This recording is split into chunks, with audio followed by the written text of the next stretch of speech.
Good evening there, ladies and gentlemen. It is I, Fan701. And well, over the last 48 hours, and well, roughly make that nearly 72 hours actually, a very curious, dark thought came into my mind, and I am a little bit baffled, but at the same time, a little troubled, as well as kind of a bit down with something apparently. I don't know. I don't know if any of you guys might be aware or not, or maybe we can relate.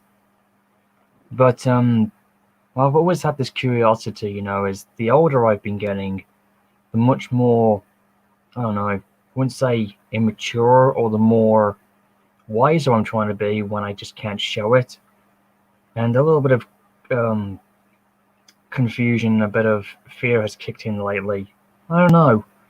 I mean, I'm trying to focus intentionally on the future of what we have ahead of us and try and keep the positivity in our heads despite this rough and difficult time we're all facing globally, because of the pressure on what's been going on with the COVID as well, and of course the pressures to keep ourselves to prevent a second or third or whatever it is, another lockdown coming, who knows. But yeah, pressure's really been bugging me, man. And with recent events unfolded lately, which I really have to thank you guys for stepping up and supporting me, and really hanging in, and all trying to make it through this that we've had.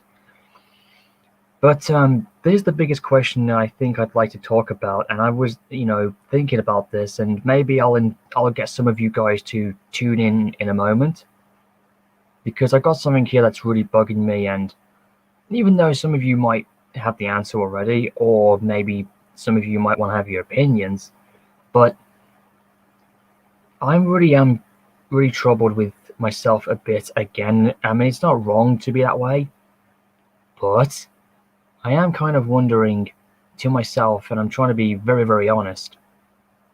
As you can see in the title of the stream, am I forever an unchanged individual? No, Emadilla, you've actually come up a bit early, so you're okay. Same with you, Thomas Crosswell, you've come in at a good time. Like I said earlier, am I actually an forever changed person? Can I actually improve? Can I actually be better than I used to be? I mean, physically, I'm kind of like, maybe I can, but mentally is what really freaks me out. Maybe I can't mentally change, but physically it is a possibility, depending on how you go along with it.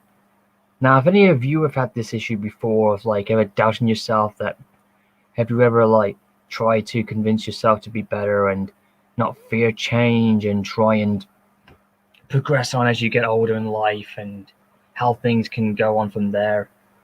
Now, if any of you guys have had this and whatnot, if that hasn't been the case, you're more than welcome to come up and have a good talk with me about this, because this is something I've been meaning to really get off my chest for a long while.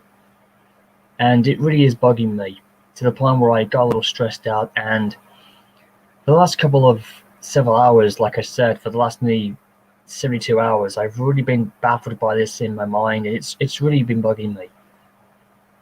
And I really need some good talking about this. And if anybody else have had this, they're more than welcome to share their stories about this too. So just go send the invitation up. For any of you who want to be a part of this, be more than welcome to, because I really do need to.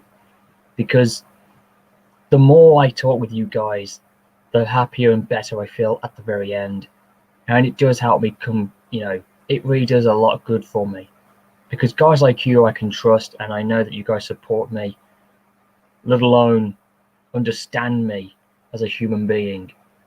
Even if you don't see what goes on behind the screens of my life when I'm not actually available, when I'm not actually here. But still, I can't help but thank you guys more than enough. Anyways, those of you who want to come in, the link's right there. Be more than happy to come in, and I'll we can talk from there. Anyways, while I'm progressing with this, I really do feel unsure about what I can do. I mean, I've tried several attempts in other ways to go about changing in the right way and not let it go down the wrong you know, not go down the wrong direction and fall into the wrong hands. Even now, at the age of 30, it's been really bugging me. It really has really got me to the point where I'm sort of doubting myself all over again. I've been doing this since my 20s, for well over 10 years. I've been constantly back and forth, left, right, and center with this, and it's just got to the point where I'm legitimately thinking of just either giving up or let this life neutrally just go its course and see where the outcome will fall, you know? I mean, I know people don't like to talk about who I am as well, if any of them actually remember what I used to be like back in the day when it was much better, even though I was a lot more immature and a lot more less thinking at the time, but I had such a creative head, and I loved what I did. I had a big passion for what I did. Nowadays, I kind of lack that. It's like I don't have that in me anymore, even though I love doing fanfic writing and, you know, watching what I enjoy at times, which does work. But it feels like the passion that I do, or whatever I try and do, doesn't seem to be there. And I thought without passion and whatnot, that you cannot, succeed. And I just think that, people nowadays lag in that, kind of go down the wrong direction.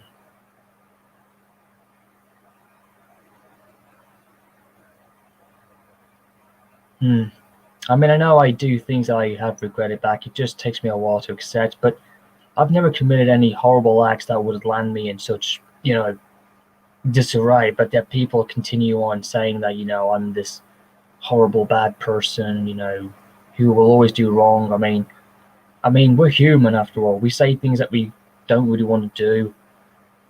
I mean, I'm still getting complaints about, what I did last year, which still buggers me still. But has 2001 seen a complete 180-degree turn in that? I do think there has been a difference. But at the same time, I can't quite convince myself. And that's another thing that stresses me. What do you guys think? You see, we got one here who's giving his own reply here.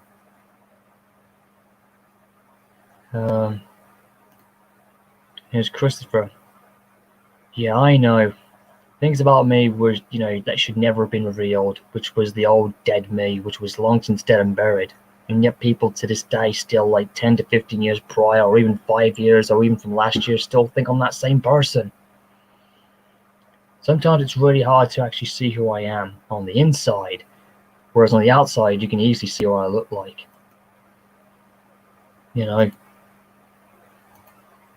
Okay, guys, I'm about to put you in. Just hold on a second here, lads. Hey, Roger.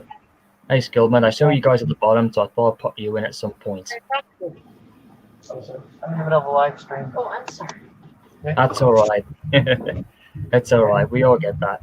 Anyways, I'm just, like I said earlier, I don't know if I've been very convinced with myself lately over the last 72 hours of what we've been doing recently.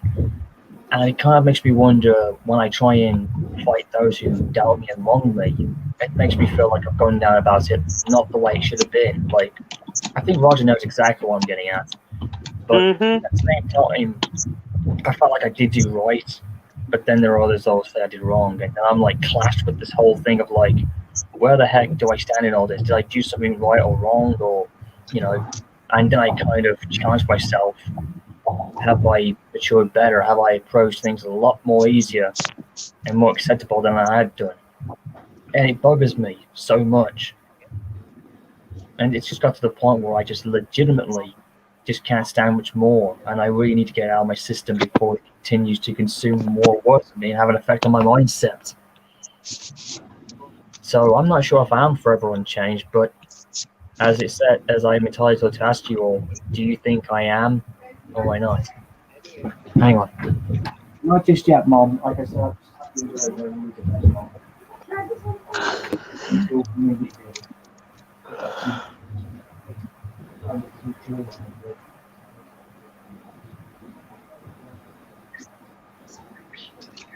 No?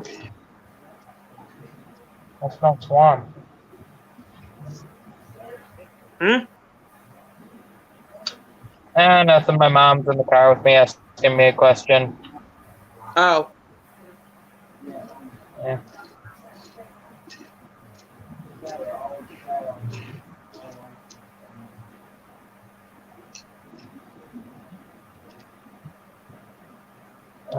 Step up. Or step, rail step up, or whatever your name is.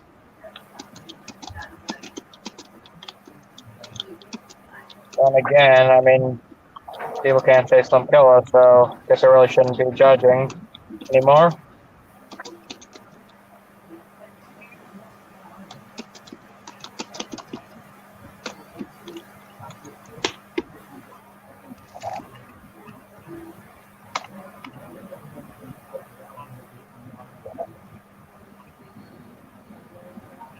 Roger, where are you from?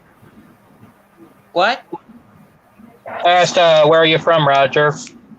From Minnesota? Oh, I'm from Michigan. We're born and raised in Chicago, but moved out to Michigan. Oh, really? Yeah. Small world, huh? Yep.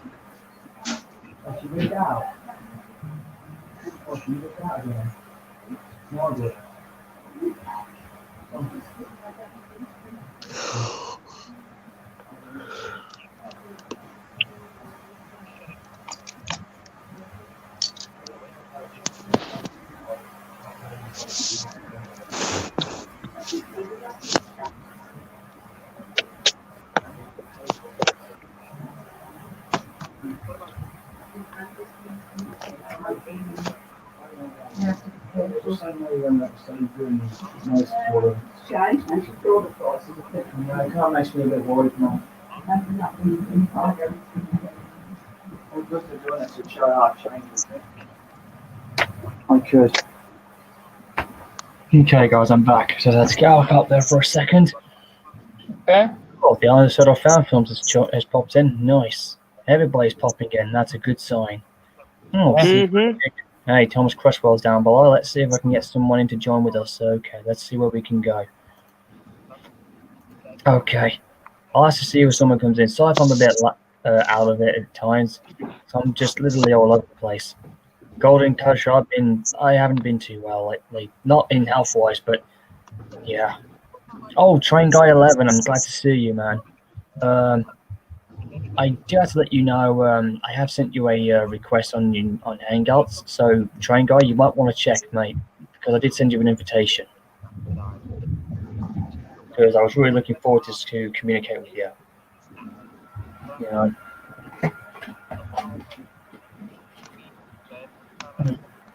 Hang on, guys. I'll be back again. I just need to give it a little helping hand. So, sorry once again if I disappear off again.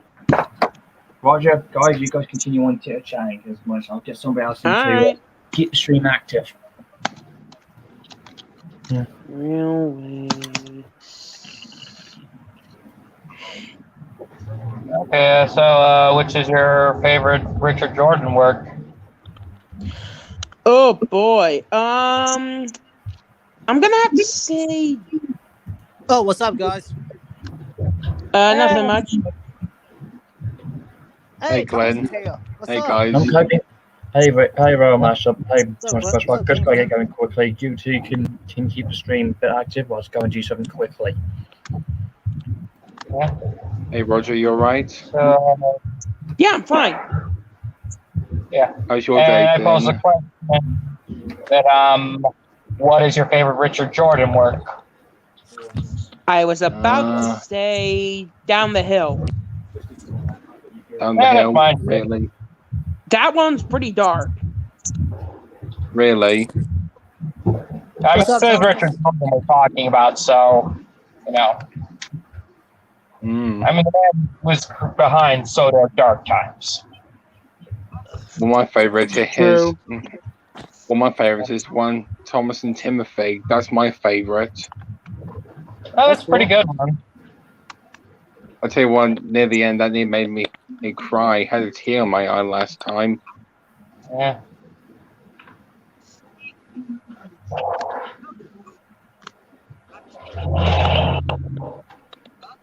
Yeah, I remember I used to watch that all the time until I had that whole incident with NWR in 1991 with me.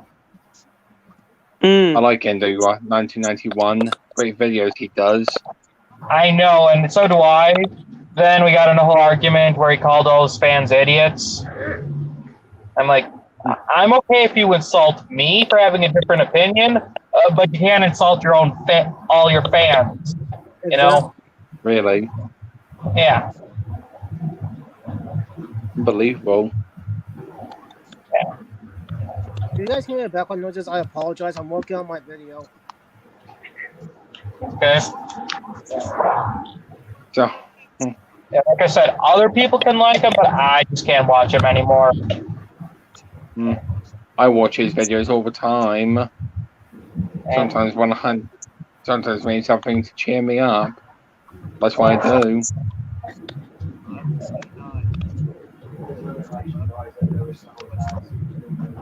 There goes Glen in the background. No, a second. What? All right. In a bit.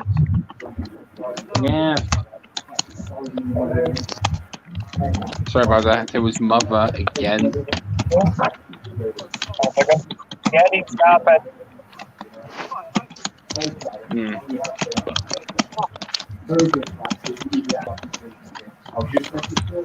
Okay, how about least favorite Richard Jordan?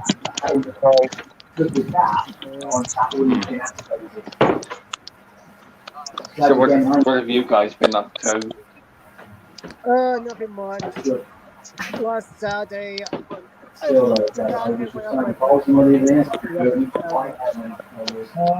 working on my server high school fan. Because there's no place for it like that. It's not like a religious thing at all. Well, the thing I've been doing has been exercising, a lot of walking. That's what I've been doing.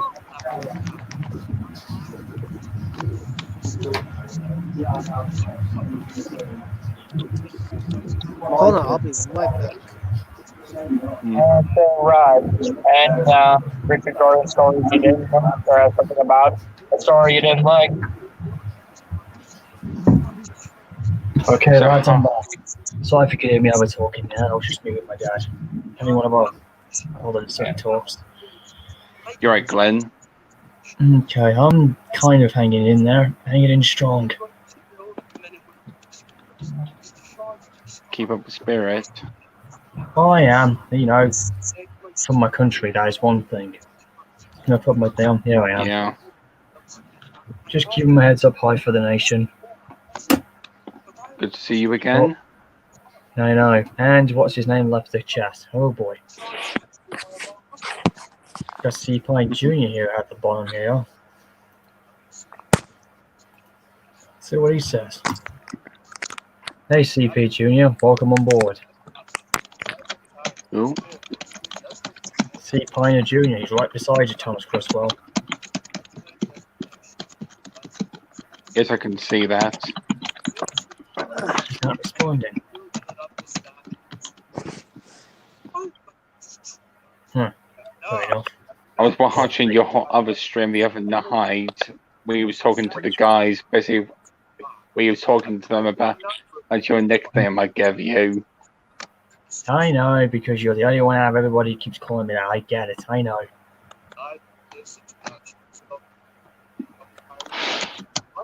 Alright. It's fine. That's what you Makes want me to laugh. I get you, man. Oh, sorry, he's back. There you go. Hey, man, you left him for a sec. What happened? Yeah, internet connection issues. Ah, I know how that happens feels. around here. Yeah.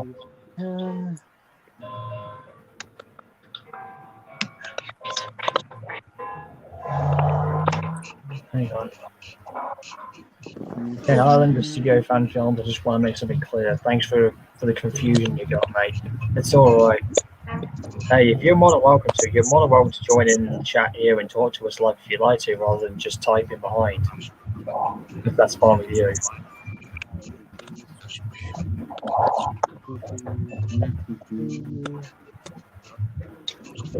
Otherwise, like I say, it's just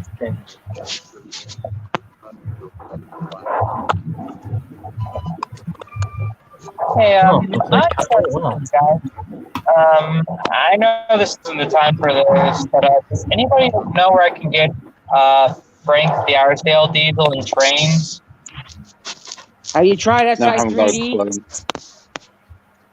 What'd you say? Have you tried SI3D? No, I haven't. They shut down their old website and they just relaunched the new one. Hmm.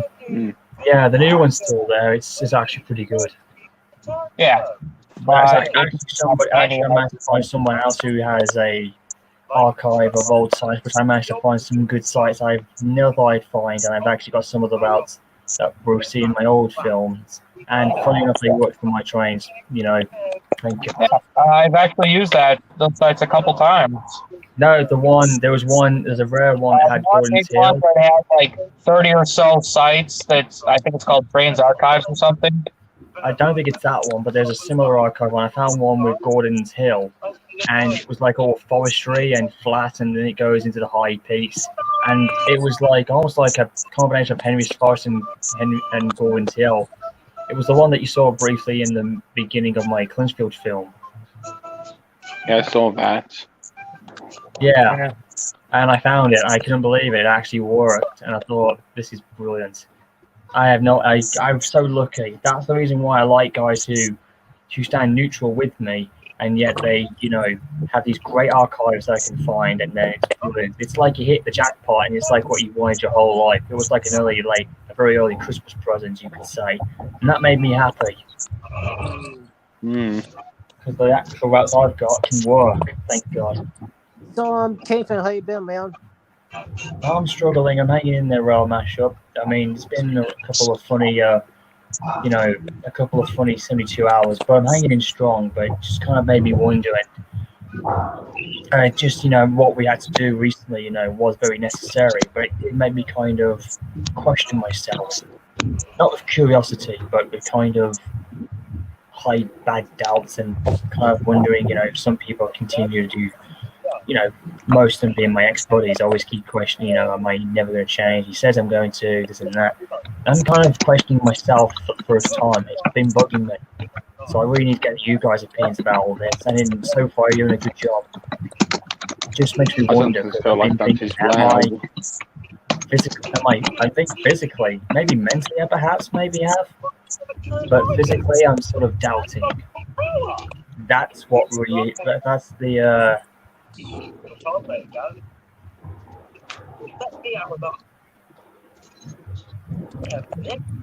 Oh, Glenn, there's something I want to show you. That's Birdie's engine. Then where's? Oh, Just joking. I know you're watching Trouble with Trains, Roger. God damn it! I can hear it from a mile away. Come on, it's been a while since I've done that on you. I'll be back in like 5 to 10 minutes. I'm gonna switch to my laptop. He'll be like, oh wait. He'll be like, wait. If that's the normal 311, then where's the dip? Damon. Yeah, I'm sorry. I had to throw that reference there, but that was just me. I need a finer steam engine. Oh, Rowan Mashup, what are you doing there, mate? What's that? That's part 2. That is another sneak peek of part 2 of my Ghost Train movie. Oh, wow. Not too shabby. Very nice. So you too have trains, eh? Oh, God. Is this supposed to be a resemblance to my movie or something? Well, like I said, this movie is inspired by you. Oh, and yeah, I've never seen it on your channel. I'll Oh, send you the link. shoot. 1218. That ain't good. I used to have a computer just like that, but I wasn't too sure. Really? Yeah, but but I wasn't sure if trains would work. I was thinking about having a computer like that so I could do my own series. Oh boy. Like I said, if I had a computer like this still working, I would have done everything I needed. But I've got the old one now to do all the bits and bobs. That's my ultimate station. Sounds like you got like a Windows / MacBook Chrome or whatever it is that you got there. I had this MacBook since 20. 18 or 19. No, if only I could find something like that, and I would have put my trains in, I would have had no trouble. Yes, basically a MacBook, if you can see. So how long did it take you to make that little movie? Part 2 of it.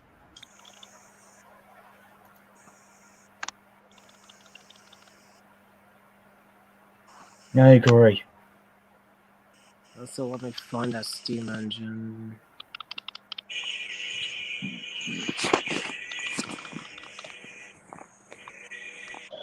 Hey, how many of you guys seen Thomas and Friends Wooden Railway Adventures: The Return of 98462?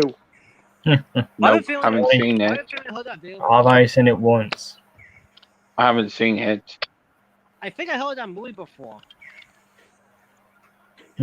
Thanks, Island Film Studios. If you ever want to come in this chat, you're more than welcome to. We've got plenty of space. You think TARDIS 9 might pop in again? I'm hoping he does.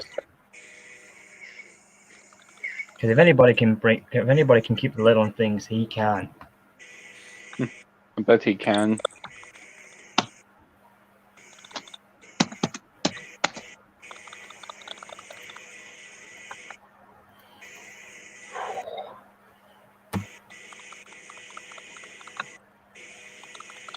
Yeah, hopefully things can work out, like I said. But there's just so many other things I'm trying to say. Like you guys said, maybe I am forever a good change man for the best. I know there's just, that's all. Let me show him a clip. Speaking of which, we have Aaron Mazza who wants to be in it. This time I'll put him in. Can you hear Hey us in the there, Aaron. background? Hey there, Aaron. Welcome on board again. What's up? This is like what, my third stream with you guys? I think it's for Probably. I haven't been keeping track. Oh, In oh total, yeah. it's the fourth one. I still get notifications on that. So. But I keep it to myself. To suggest it would be maddening, but I'll sing about just that. I was thinking that Okay, a lot. so what's going What? on? Nothing much, Aaron, but still, we're still. You're still crawling out of the hole. No, I'm actually out of it. I'm just trying to prevent them to go back into it or be, I think the title explains it all. I think you missed the beginning of what I was trying to get at. Well, oh, hey, hey there. Hey there, Chris Well. How you doing? Okay. He's still there. Crosswell's right here, right beside you. I'm still next to you. Besides, besides you, I'm coming to the light a little bit, Glenn. Well, I'm saving electricity. I've actually, You actually had a power outage or something. yeah, I'm using this. Look out, I'll blind you. God. For it myself, save electricity as a backup. It's a torch and a lamp user. You should probably put like sunglasses on. Well, I did, but only if it's that bright. But these I can tolerate. I see. Wear your sunglasses again, or you might be nicknamed the Terminator. Oh god, let's not go back to Arnold Schwarzenegger again, please. I'm telling you. All right. Baby. Otherwise, I will not be back, and I don't do requests. And that will definitely not hit the spot.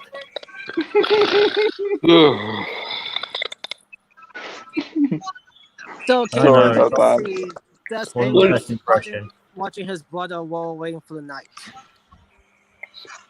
Oh, there we go. Now, Hey guys, I'm back. Now the pack is full. All 6 of us are on.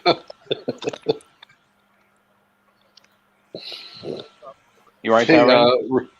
Hey, how many of you guys seen Mr. A the Hedgehog's 1986 special? Seen it, loved it. Wish Diesel Tank would have been punished more though. I don't know. no spoilers. It's one I don't have any intention of seeing it. Why not? I don't know. And there he goes again. Did you guys see? Did you guys see the recent reaction video to Victor Tanzik's? Yeah, I saw it. Which Right What one? on, Chris. reaction? Blitz. I saw it. Not sure. It's more be sure reaction now. video of Victor Tanzik's videos of Sober at War. Is that the one? I actually have seen those videos before, but if I I had a have. reaction, holy heck, it would have been amazing. But I think my I reactions mean, were I better. have watched all his videos. I watch these videos all the time. I only watch his only if I need something to get my mind in high gear, if I'm doing a story or just playing on my trains or something just to keep me occupied while I'm doing something. That's what I tend to do. Seriously. Even Okay, well, even the okay, well. shorts. Go ahead, Aaron. Even the Percy, don't do that.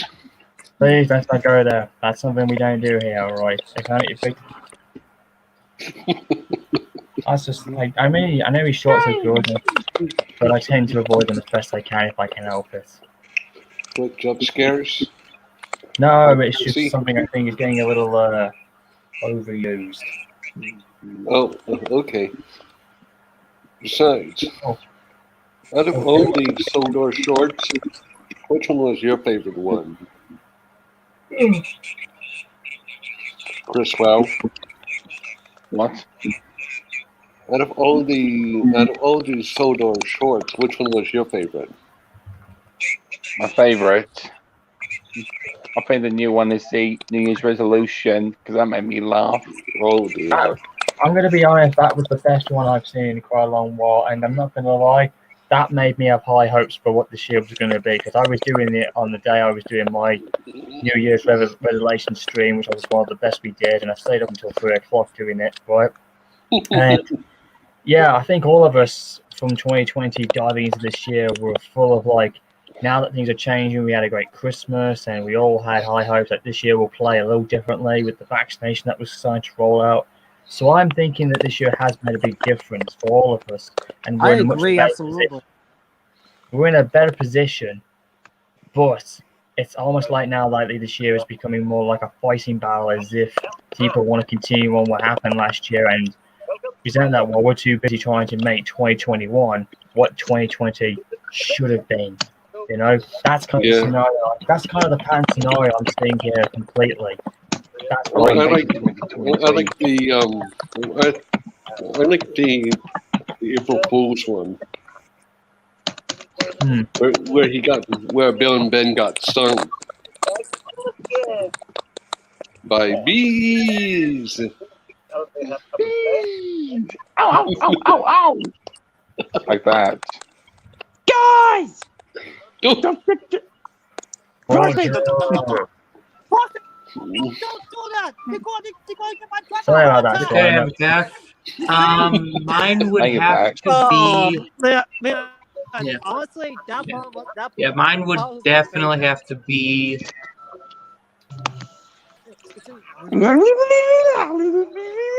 For a second, guys. Okay. He's got to do something.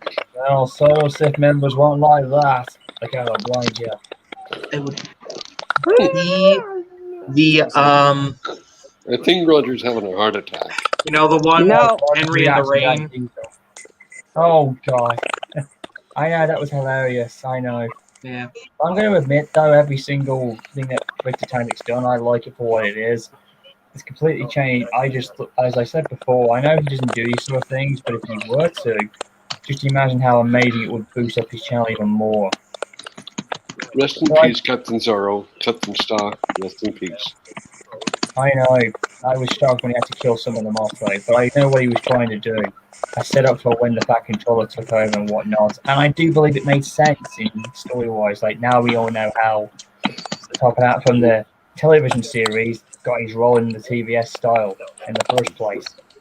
Well, out of all the episodes, one of the ones that nearly got me into tears was the one where Adam. What happened to Adam? Yeah, when he finally passes on. I know that was tough, I'm but back. at least now I know how Blackwater gets on. At least now the original Wild Northwesterners are back together in the aftermath. But in my version, I was kind of like, because in my canon they're still alive. Oh, really? Oh yeah, in my canon they're still around. But I really don't know what happened to Peter, especially after the whole. He's still in trial. Railgate. He's still in Railgate, but eventually he will come out. I do think he will come out, and he'll be a completely changed engine after that. Okay. He'll maybe back. He maybe come back to the Peter engine we know and like eventually, but who knows? Can you steal my lawnmower? What? Who?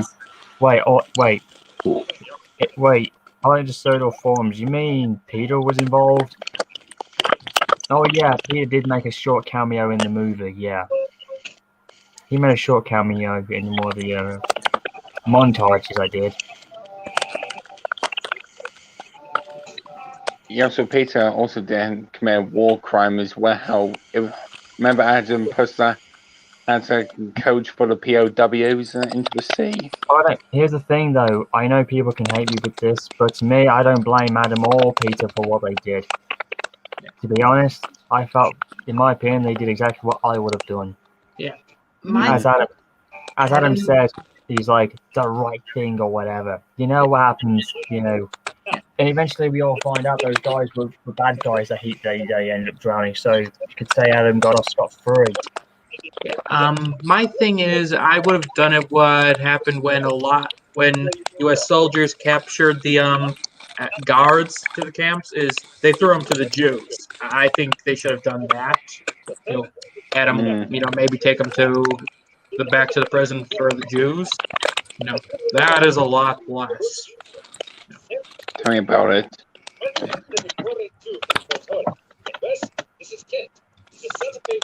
Oh If boy! anybody has the right to kill them, I can see. Hey Roger, I can tell you're playing the same thing again. I was watching it last night again. Jesus man, here we go.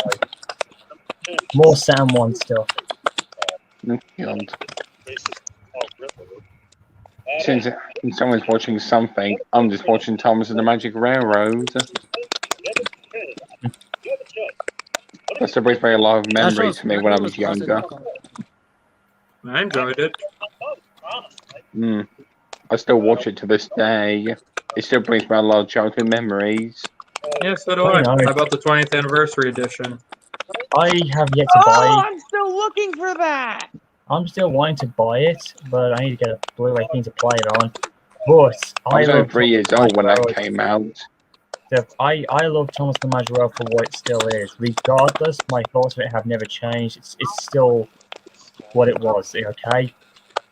Where it was from a time where I know it was a complete bomb, but as I got older. But when I first saw it that first time, it hasn't changed my opinions about when I saw it for the first time or whatnot. I still have the VHS copy original, which aged pretty well. And I did manage to download it somewhere. I managed to download it once on the site before it was taken out, thank goodness. But I don't know if I have a copy of it still. But I still love it for what it was. And I don't regret it. Regardless of how it looked, I'm just one of those who likes and enjoyed it, regardless, okay? Because at the time it was part of a magical childhood that I think, at the time I believed that connected Sodor and our real world together. Because I did think back then, I was only 9 years old in 2000, I truly did believe that it was possible. That's how good my imagination was. And I wished even today, at the age of 30, wish it was possible. If Sodor was real. 30. I am. I don't even look like my age, but I am. I'm 24 at the moment. I'm 23. Means I'm older than I'm you. 24. Yeah. Pretty much as me. Some people usually boast about their age, but some don't. Hey, mate. Hey, Solo on film. Thomas the Magic Railroad is one of my favourites too. To me, I hate to say it, it still ranks as my favourite Thomas movie of all time. Yeah, it's my number one best Thomas movie. I loved it for what it was because the times for me were incredible. If it had happened in today's time, it would have gone through unmerciless bullshit, pardon my French. Because audiences today, they get that they're excited what they want to see, and they'll just do anything to throw a tantrum. It's like, no, we don't want this, and then when it comes out, they change their mind, and the critics all just go into mental megaphons, and they just don't know what to make they think of it. Whereas back in those days, it was accepted for what it was, and criticizing had its own thing. Where nowadays it's more like anti-criticizing, just slash right up hatred, like giving two finger fists up the arse for us, which in my opinion is terrible. Yeah. Well, one thing interesting I found about Thomas and the Magic Railroad is that Michelangelo, as was originally going to be voicing for James and Percy, that's what I noticed. We all know that, mate. We all know what we're talking about here, yeah.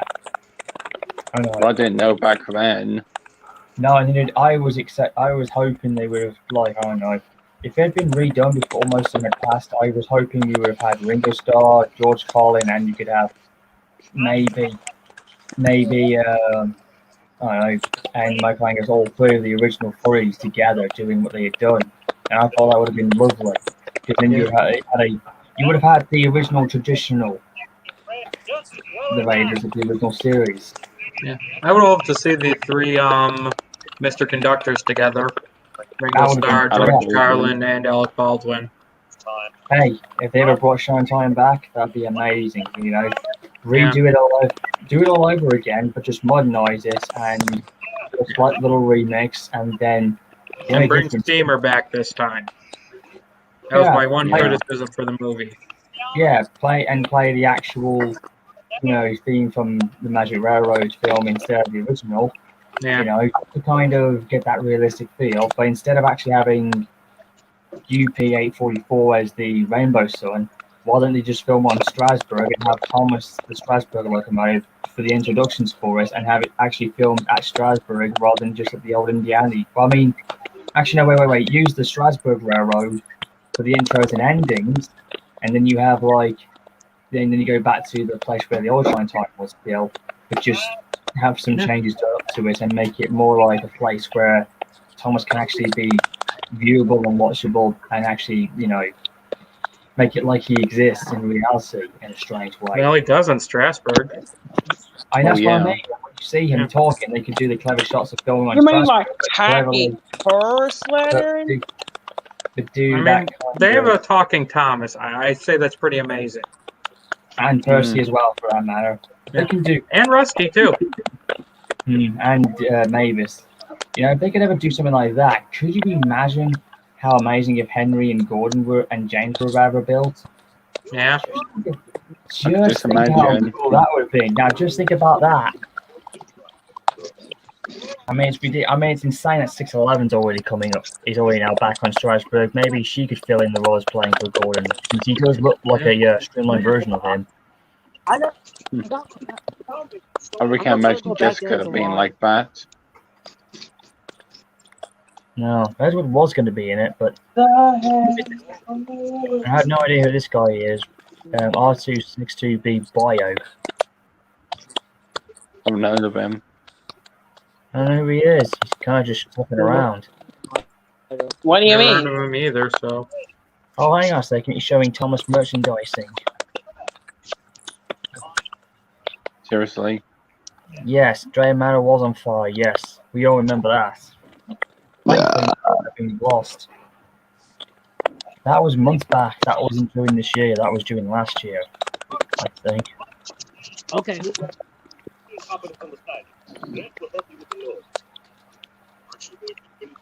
Oh yeah, he's showing the Thomas merchandising stuff on the internet that were ridiculous prices and some of the rare sites you could ever find. Yeah, that's what he's trying to do. I can see him right now on the screen down below. I think you should go for that. I found my Lady Erdl model the other day. Oh, him as a fan. Oh, nice. He's a bit of a fan of ours. That's good. I got two Thomas the models. One of Thomas and one of James. Okay, someone's typing in like mad here. Seriously.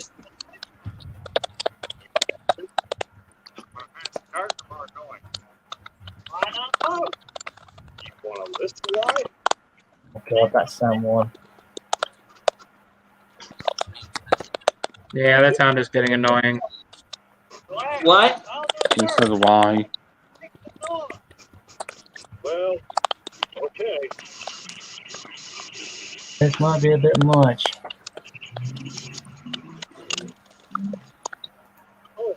There we go. Looks like Roger went out. Sorry, Roger. No, I didn't. No, I Okay. didn't. I'm right here. No, Roger, I meant rail mashup. Oh, Hey, bro, mashup. Sorry about this, mate. Looks like my connection I'm here. section's acting a bit weird, so I might have to cut you out for a second. Will that be alright?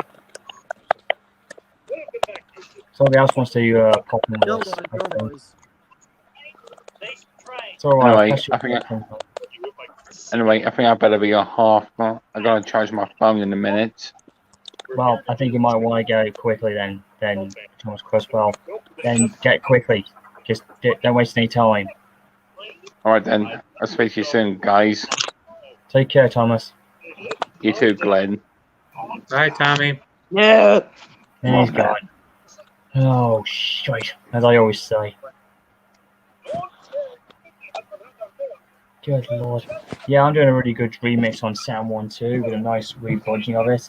However, I've had some really tough shots with the narrow gauge connection. I've had to turn it into like standard variation so they can all go down together, but the curves and bridges are an absolute pain in the ass. But the whole, yeah, I think it looks really nice. So far. So far. Anyways, nice icon by the way, Rory Mashup. Where is that located?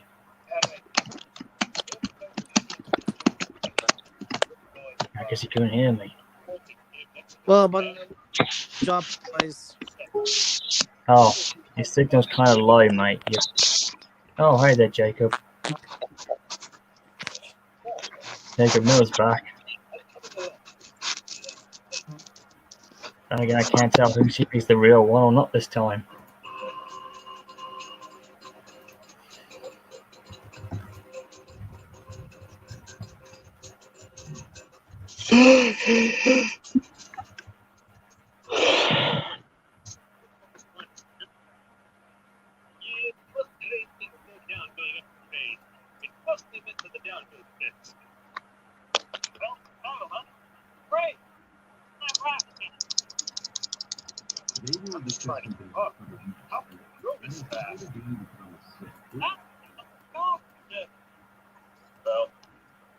Okay, apparently I'm just looking on here now. I'm watching one of my favourite Star Wars theory videos, who is amazing. I'm watching this video here of one he did back in 2016, something about how to become a Sith if you were to join the dark side. I might do a Star Wars stream. Well, actually, I should have been doing Star Wars streams a lot during May, since that was when Star Wars was Star Wars month at the time. But who knows what I should do next? Excuse me, who has the higher tractive effort? Try to keep up. Hey, you two. Shut up. Get a job. Or in this case, head to Strasbourg, as I would say. It's a pretty straight line from here. You might as well. What are the tests and processes required to pledge your allegiance to a new master and ultimately view your faith to the same? You don't have to do nothing. During Sith training, But should it be an issue? Well, there's an issue, Roger. No shit. Oh, Christ, my. I was afraid of this. Sorry. Hey guys. Hi, Mom.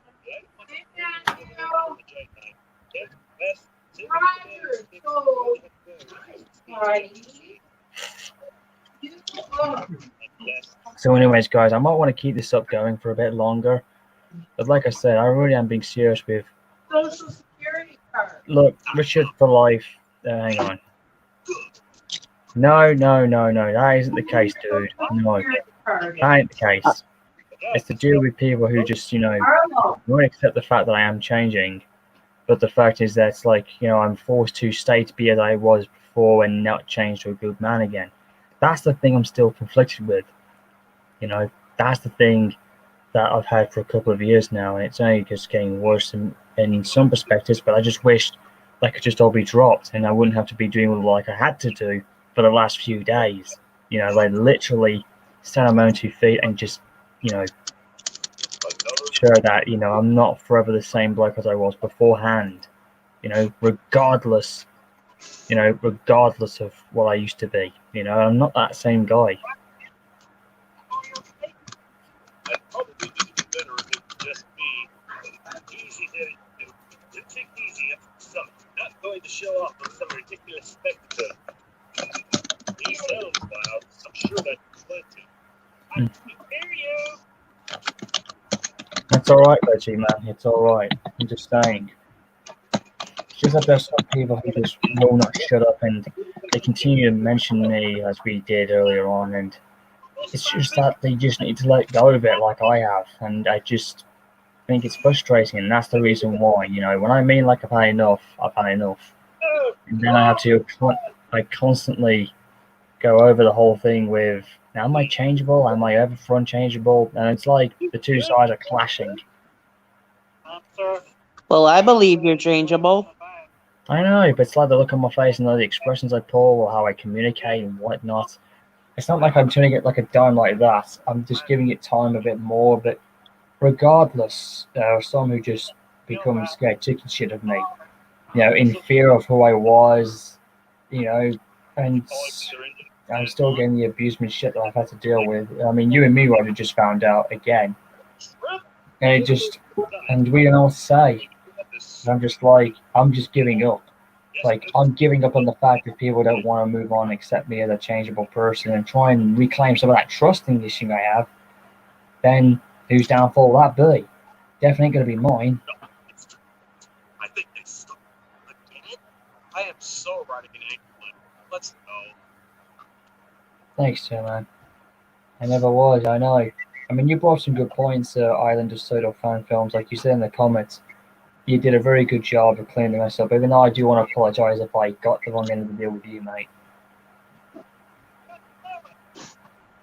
I mean, I've been bringing up some good covered points about other things recently. People are getting the sort of getting where I'm standing in terms of being a very neutral person. And there we go.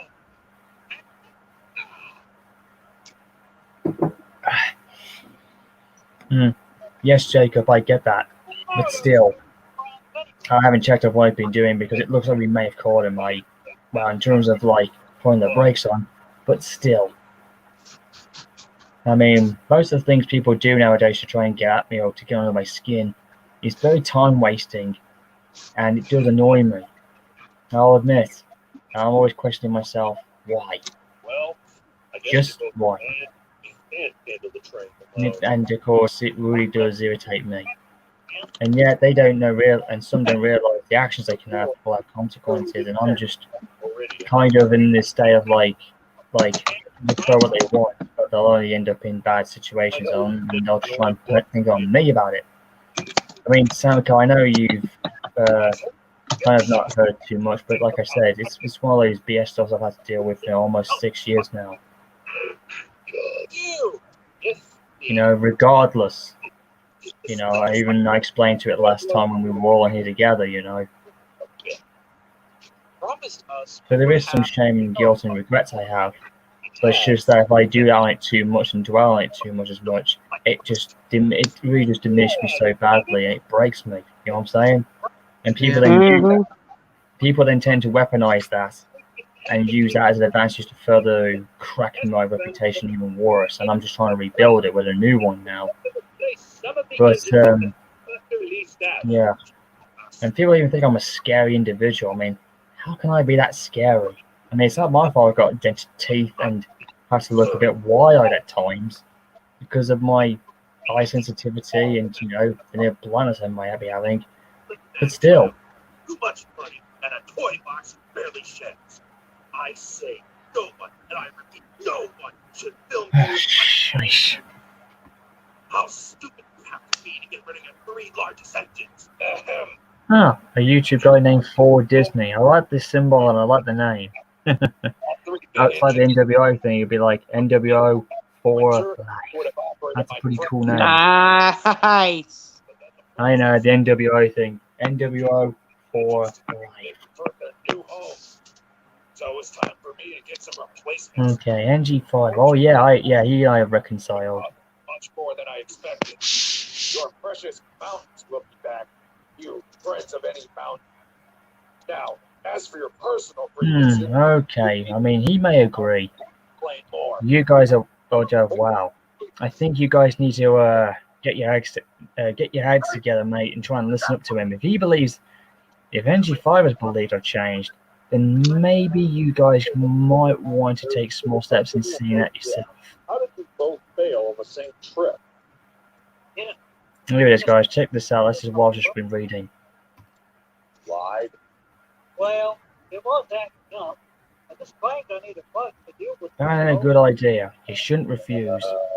Just give it time. I haven't refused to change at all.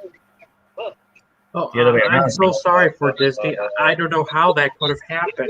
You started at the top of the giant night just so you could prove a point to it.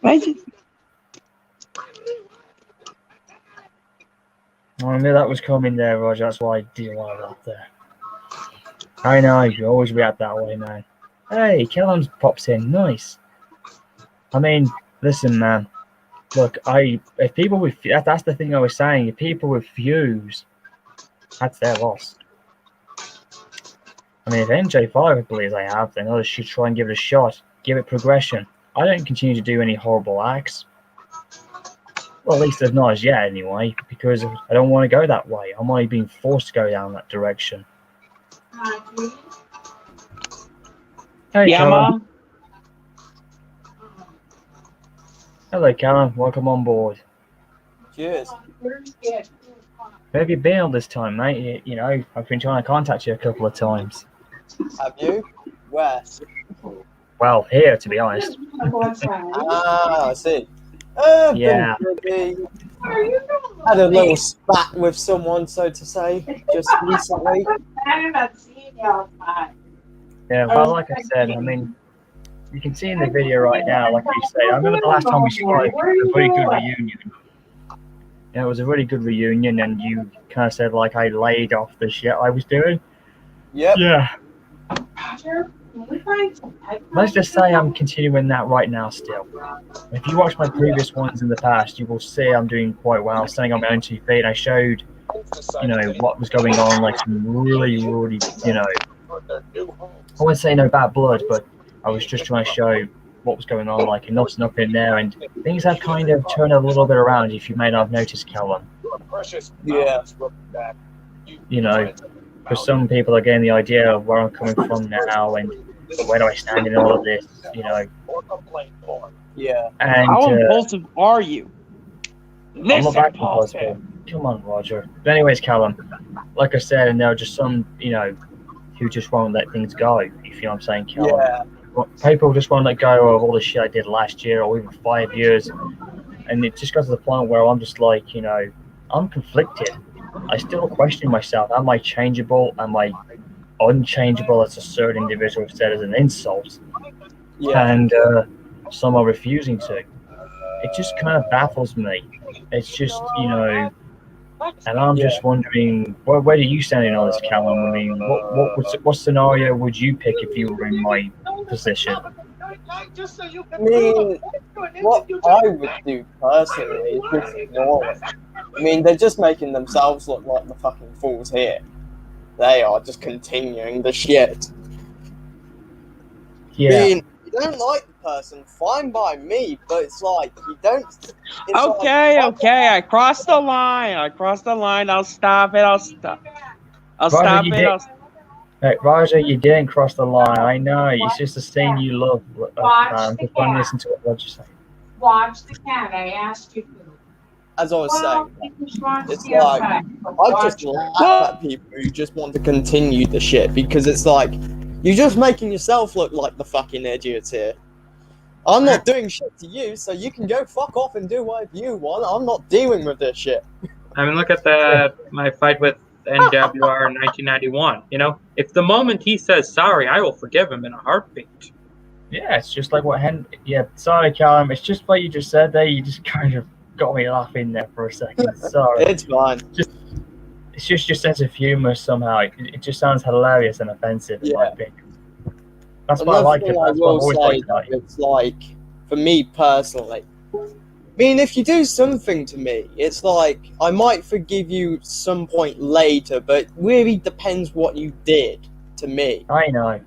But it's like, let's say you're harassing me. I will never forgive you for that, because it's like, there's no point. You did that shit to me, I'll never forgive you. No, not even the community that, let's say, I'm part of. They won't forgive you for harassing someone. Well, I never did. I would never do anything like that. Never did it to you, mate. I only call and talk out for my concern for other people at times, you know. Yeah. Or I fear the worst of them, especially in this pandemic crisis we've had for well over half a year now, well over a year since. That's the reason why I continue to do what I have to do, but not to harass, okay? And yes, I am still part of other servers, but let's just say I'm quiet about that because I don't want to stir any more BS, because I'm just trying to keep low. But lately, these streams I've been doing lately have been having a very unique impact, and I'm a lot better than I ever have been. Yeah. But let's just say there are those who just refuse to, and they just continue to bombard and just stir the shit up, you know, to try and get me going. Be right back, guys. I gotta go get my cat. All right. It's just that, Callum, there have been some times where people say such cruel words and horrible stuff. Yeah. Like, if you rewatch some of my other ones I've had, I mean, even Silikamo and the other guys will tell you about this, you know, because I had to regretfully and dishonorably had to do what I had to do, but it was the only thing I had to do in order to, like, you know, so I wouldn't go into a tizzy or, you know, drama, which was something that we need to avoid with, which is what a lot of people are just doing non-stop to each other in every fandoms that we know of. But it's obviously it's okay to live that way. Clearly it isn't. Yeah. I mean, I still get the unbelievable BS stuff on Twitter and whatnot, which I'm still keeping a shot away from. Calendar Shadow said this as well. Look at this. This is definitely the truth of what's happening recently. Alright, she's in. That's definitely a true fact. Basically, yeah, it'll just make them look like the fucking idiot, and people will just avoid them. Yeah, that's what I'm doing. I'm avoiding. But lately, Callum, I've been like, I've been stuck badly, you know. Before I had to do what I had to do. You know, Roger and Salcombe were there, and some of the others had to see it. But I feel like a lot of them are also hiding behind, you know, the internet, you know. So I would have to say, if you don't have the balls to say it to my face, then don't say it. Yes. That's what I also say to people. It's like this. I'll give you an example. So this one time I made one minor mistake to this one person, like, and they tried to tour me a new fucking asshole. Now the thing was though, let's just say there was a mod about at the time in the chat, and this mod ended up saying this: Abby, I'm sick of your attitude towards others and me. It just stinks. Stop trying to act like the fucking victim, because you're not the victim here. So either shut up or leave. Simple as that. They didn't shut up and they got banned. Yeah. It's the same thing what me and Roger said to you. Actually, I'll tell you what, Callum, if you didn't see it, we'll tell you there was one hangout I was in. I was cruelly tricked to be coming back in because Mr. Ginger Jesus was used as a tool for this, right? And I was in, and this guy's name who I will never mention again this time set me up and did a horrible sketching, as Slimer and Roger will know who it was done by, to insult me, right? And everything. I thought we agreed to never speak of that sketch again. I know, Roger. It's just the fact is Callum doesn't know, okay? so that he can be aware. Okay. I'm sorry. And then it's just like so ridiculous. And then all the hangout stuff that I caught and captured, it was just. I think you know what, Callum. If you ever want to, I can always give you a copy if you have your Discord thing still somewhere. Don't forget to close the. I can find you on Discord, Glen. Don't worry. Yes. Some people are still going by my old one, you know, by the old one that I left for good, and they just like, geez, you know, and they still think that's me.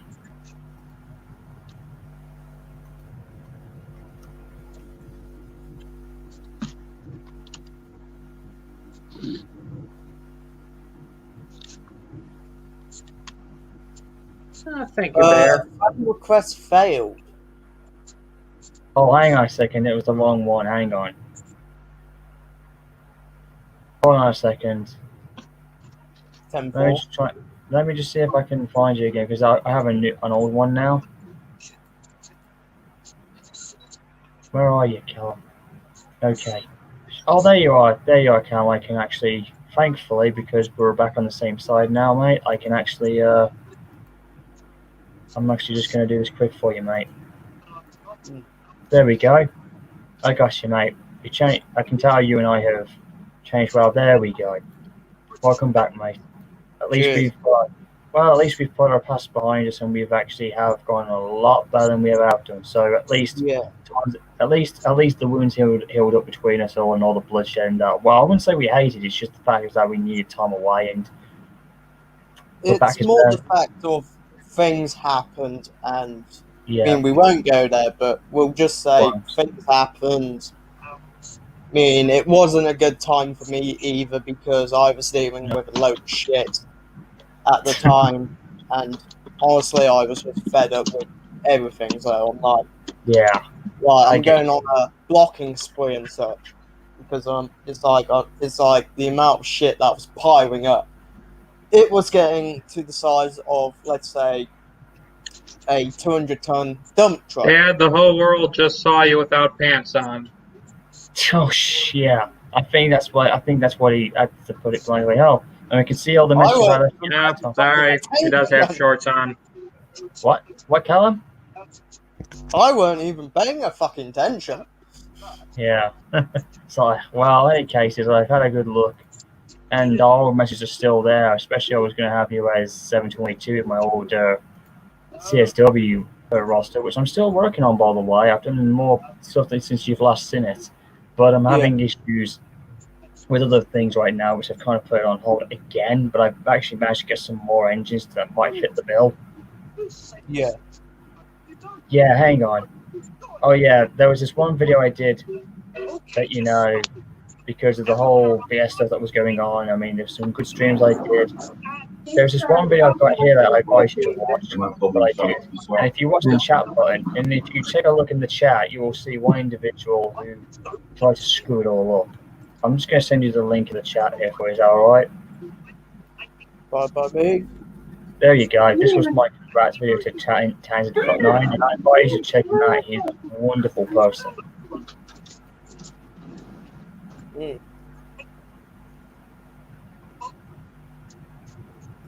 Okay, and where's the other one I look for now? Oh yeah. So if you keep watching that, just keep looking, then keep your eye on the chat though. That's what I'm referring to.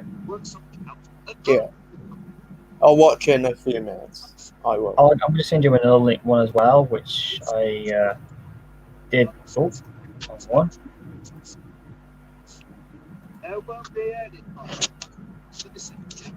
There we go. Think about it. I am always ask anyone. Hang on, I need to go in this way here. Hang on. But I'm just glad we're back together anyway, Callum. Like I said, I think we'll hit the road a lot more better this time and a much more better friendship. Yeah. Hey there, Michael. Michael Brown is sitting underneath us. I'll put him in a moment. It was a much sunnier day. Bobby, come here, kitty kitty. Okay, where are you now? All right. There we go. I'm going to leave you with two other ones. They're both long, so can you keep up with that? Yeah. Like you can. Yes. Right? on the 25th, I don't have to go to secondary school anymore. Hello there, ladies and gentlemen. Oh, sorry about that. Welcome to- Oh, sorry, that was my video. On the 25th, what? Yeah, on 25th, I don't have to go to secondary school now.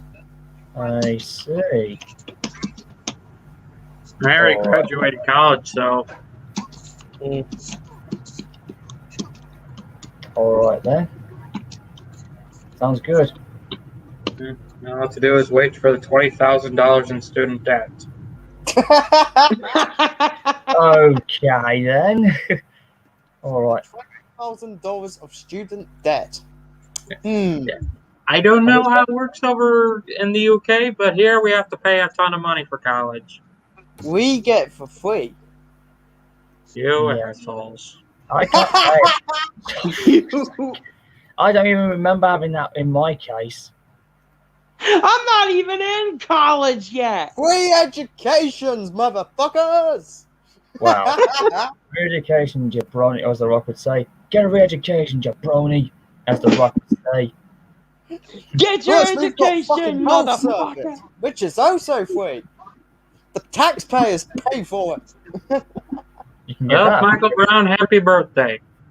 Nice. You can get that for $9.99 from WWE. Mary, Sorry, I have to me. Okay, Michael Brown. Oh, I see him. Yeah, I see him. Oh, Ariel's backstage wanting to see this. This will be quite intriguing. Indeed. Wow. Hang on a minute. The guy from Ford Disney is actually the former boss. Holy shit! Did not know that.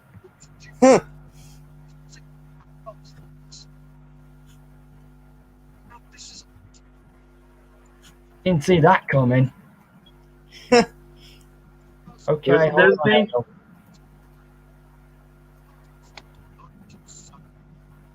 You ought to stop caring. So. Okay. There we go.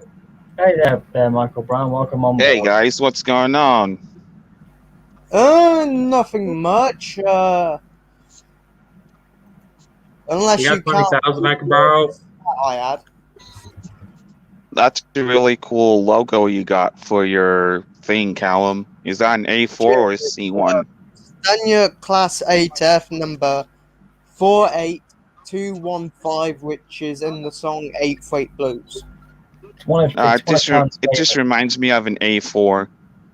It's one of Can's. It's basically Can's favorite steam engine. If I'm not correct, I may be wrong, but then again, he does like he is a big fan of the LMS. I prefer freight to passenger and express passenger personally. I That's just what I find mean. passenger and express, they're just I too. think both are equally important. Real stories about them. I think they were okay. I liked them all right. I was always a passenger and freight thing combined, but I respect people's opinions, and I don't mind if Cam likes the freight working of steam engines, which, to be honest, does kind of work. They all have their own intrigue needs. I mean, it's the same thing with the United States. If you think about it, most of the engines that I'm more aware of were more like mixed passengers, and they could be built for freight rather than just for hauling, according to a certain guy from Sound One would say. Yeah, but you get my drift. Yeah, well, our shunters were also tender engines, so. Sort of. I kind of think, I do have to admit, I think freight's more of an important aspect than just the passengering, I think. I'm not too sure. I think Freight was the backbone of any railway. It's common knowledge. it is. I mean, Because freight even made the bulk of the income. when the Stockton Darlington Railway was opened, it was built to carry freight, so I guess freight came first and passengers would come at a later time. Yeah. I mean, the first railways were coal. Makes sense. Yeah, the first railways were to carry coal and ore and all kinds of stuff. Yeah, so I guess, like you said, freight was the backbone thing to fall on after passenger working went down. Plus, with freight, I find there's more stories about them. It's like during war. There's many stories about how drivers and crews had to clear the freight. Yeah, my dad told me stories from his work. Plus, one thing I do like about the Stanley Class 8Fs, I mean, they were the primary heavy goods loco for World War II. my OC, number 48213, that was built in August 1942 by the North British Locomotive Company in Glasgow. And I can find what shed allocations it was allocated to, etc. There's something called BR database, and if you type in a BR number, it will show up the class of loco, when it was built, etc. I gotta admit, I know we're going off topic with what this stream's really about, but this really does a lot, it really makes it a little intriguing, and I'm just like having a good time. So thanks for that, Cal. I like trading history train lessons with a lot of things when people have their own knowledges on certain things we have, and this is one of the reasons why I like hanging out with people in so-called fandoms, because of this. This is what they're meant to be made of, like exchanging knowledge and enjoying and learning things that we may or may not know. Yeah. Like for a couple months, the Midwest was home to the deadliest train crash in human history. Yes, it was. Yeah. Indeed, I just thought I'd join you guys because my birthday's really tomorrow. feel bad for them. That's fine, Michael. It's fine. I'm more than happy to do birthday streaming, even if it's a bit early. It's more so maybe you can consider this perhaps an early birthday present, maybe. Yeah. I'm trying to remember what video I was watching. I think it was about the accident on the Gettysburg Railroad, and it's about one of their locos where water dropped below the crown sheet, but due to the design of the firebox, it saved the crew and passengers, stopped them from being killed, because the front of the firebox bulged, it did. So due to that, it sent the steam elsewhere, but it still scalded the crew, but it didn't kill them. And if the boiler had exploded, there'd be a load of deaths. Yeah. But it would have been worse than the Hammond Circus train wreck, probably. Early American railroad preservation, though. If you look at Gettysburg, their locos were poorly maintained. They were. Plus, it was found that the crew had not carried out the right procedures for blowing down the glass, and it indicated a false reading. Plus, it was found that the water gauge was full of limescale, which would restrict access. So it would also give another false level.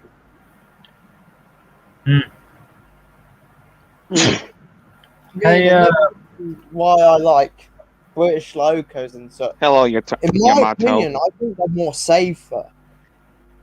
In my opinion. Because something's fucked when the fusible plug goes. That gives you a warning, so you can try and prevent any further damage and such.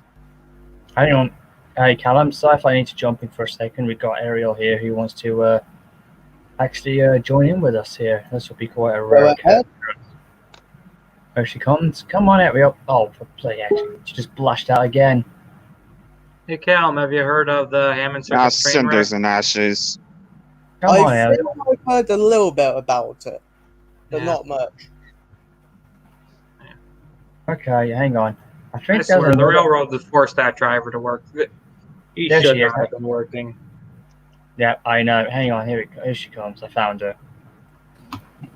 Hey there, Ariel. Welcome on board. What's cooking anyway?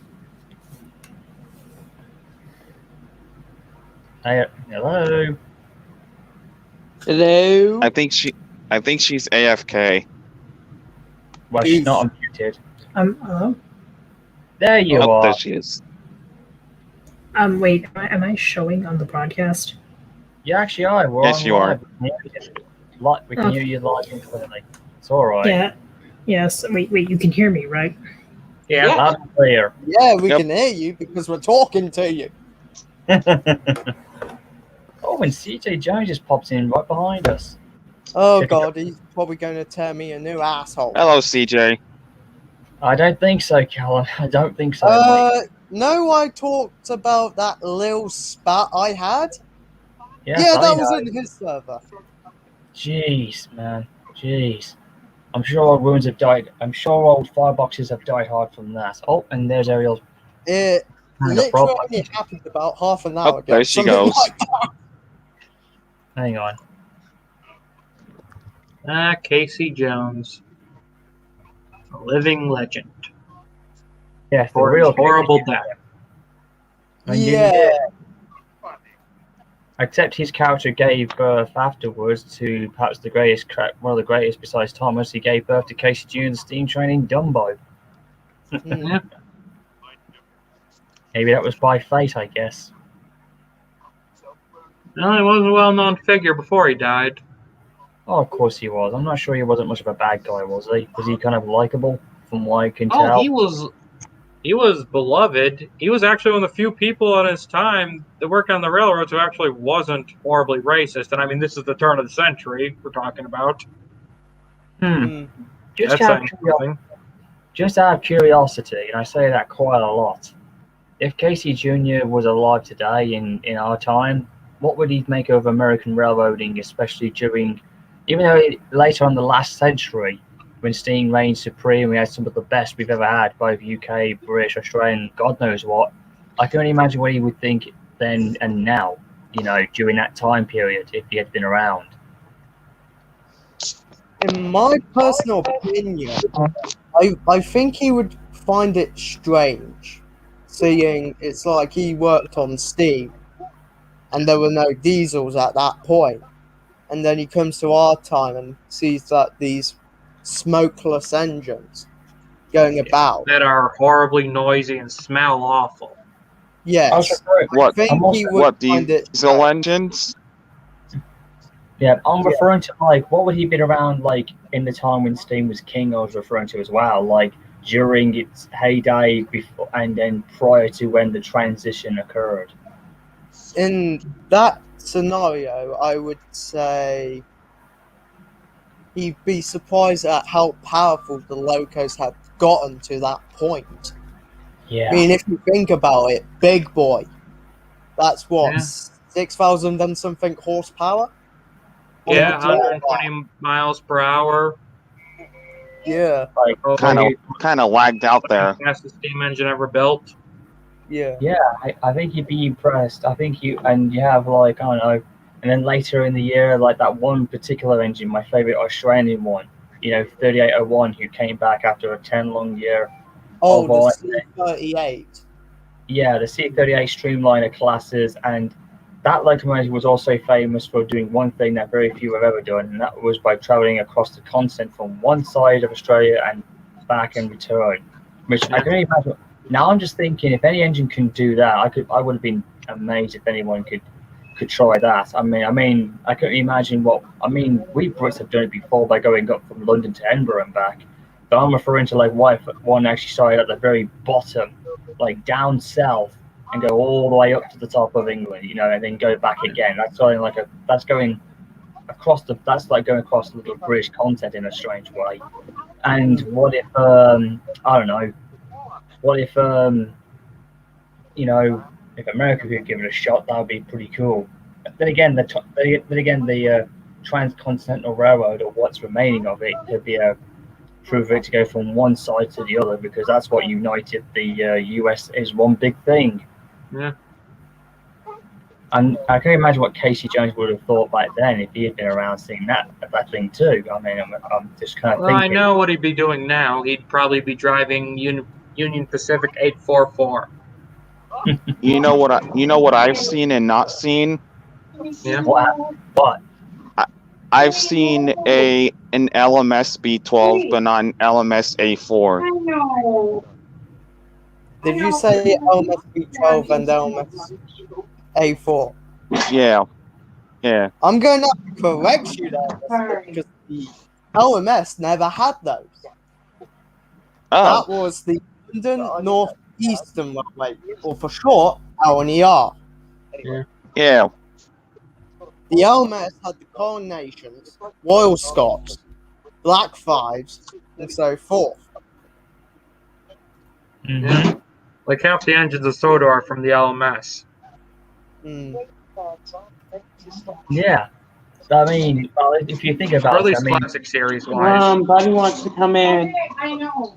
I think it's quite funny that we talk about the LMS and everything else, because I just remembered. I remember watching that one video with you once. You had the classic Black 5 classes, which is what Henry's based on in his rebuild, which were very, very good. And there's quite a lot of them still around to this very day still, if you want to There's compare like them. 15 or 18 of them around. And who knows, Henry could be among one of them, perhaps. Maybe, you never know, depending on who he is, actually. You know, he could be any one of them if you think about it. And then you had, what's his name? And then you had, like, the Royals, and then you had, like, the Jubilee classes, which my favorite one is Silver Jubilee. Yeah. Spencer. Yes. And, which were very, very good. And then Spencer's an linear engine. Yeah, and then you had like, the Royal Scott class, which were actually one of the which were the LMS's first big powerful locos at the time, and then eventually they had a lot of other things going about with them, and then they had other engines that came through, and then eventually we had the big massive revolutionary, the coronation classes, or in this case, the Duchess classes they were known as well. Which I think were among the best. There's actually something. So the LMS did hold the speed record. But they did. The LMS only held it because they went 1 mile. Oh, there we go, guys. The LNR at the time. And they said that the coronation could beat Mallard's record. But due to the track that it was running on, the route, it had a load of. It was too short. It was. And on one record attempt, they actually nearly crashed into a set of buffers because they were going that fast and there was so short distance forward. It's just like, if they had ran on the same track as Mallard, they could have beaten her. So, I know. Thankfully, apparently I read in one, speaking of Mallard, I actually read in one of the new books I was reading, there was this one time where there was one station that claimed that people that was working there said that the glasses in the windows actually shattered when Mallard came shooting past at her speed record. It was like literally that fast going through them at such high speeds. Thankfully, there's many problems with that, though. If you think about it, if those windows shattered when Mallard was going by, then how come the coaching stock also didn't suffer their windows smashing? I don't know, but it was just, that's what it was claimed by some people that they were working in some of the smaller stations at the time when Mallard was on her trial. I mean, they claim that it happened, but it's like, unless there's evidence of that happening. I mean, that's why NYC 999 doesn't have that 100-mile-an-hour speed record. Even though they're the first, even though the Signalman was the first to claim that it was. We got somebody called 550. I mean, this is the problem with record runs. Live stream car and such to track your speed. You can't prove it. Doing a live stream. It's all right, Roger. You don't have a valid way of proving that the loco actually did 100. Now, could you imagine? Based off the I also feel like, I mean, wasn't it going downhill during that attempt? I mean, that's technically cheating, I'd say. What? Smasky, let's not go talking trading style, mate. Are you trying to be, what's his name? You're saying you going downhill. Casey Jr. talks like he's the actual engineer. It seems like you were doing a similar reaction there. It would be interesting. It would be interesting if we had Michael Benitez in here.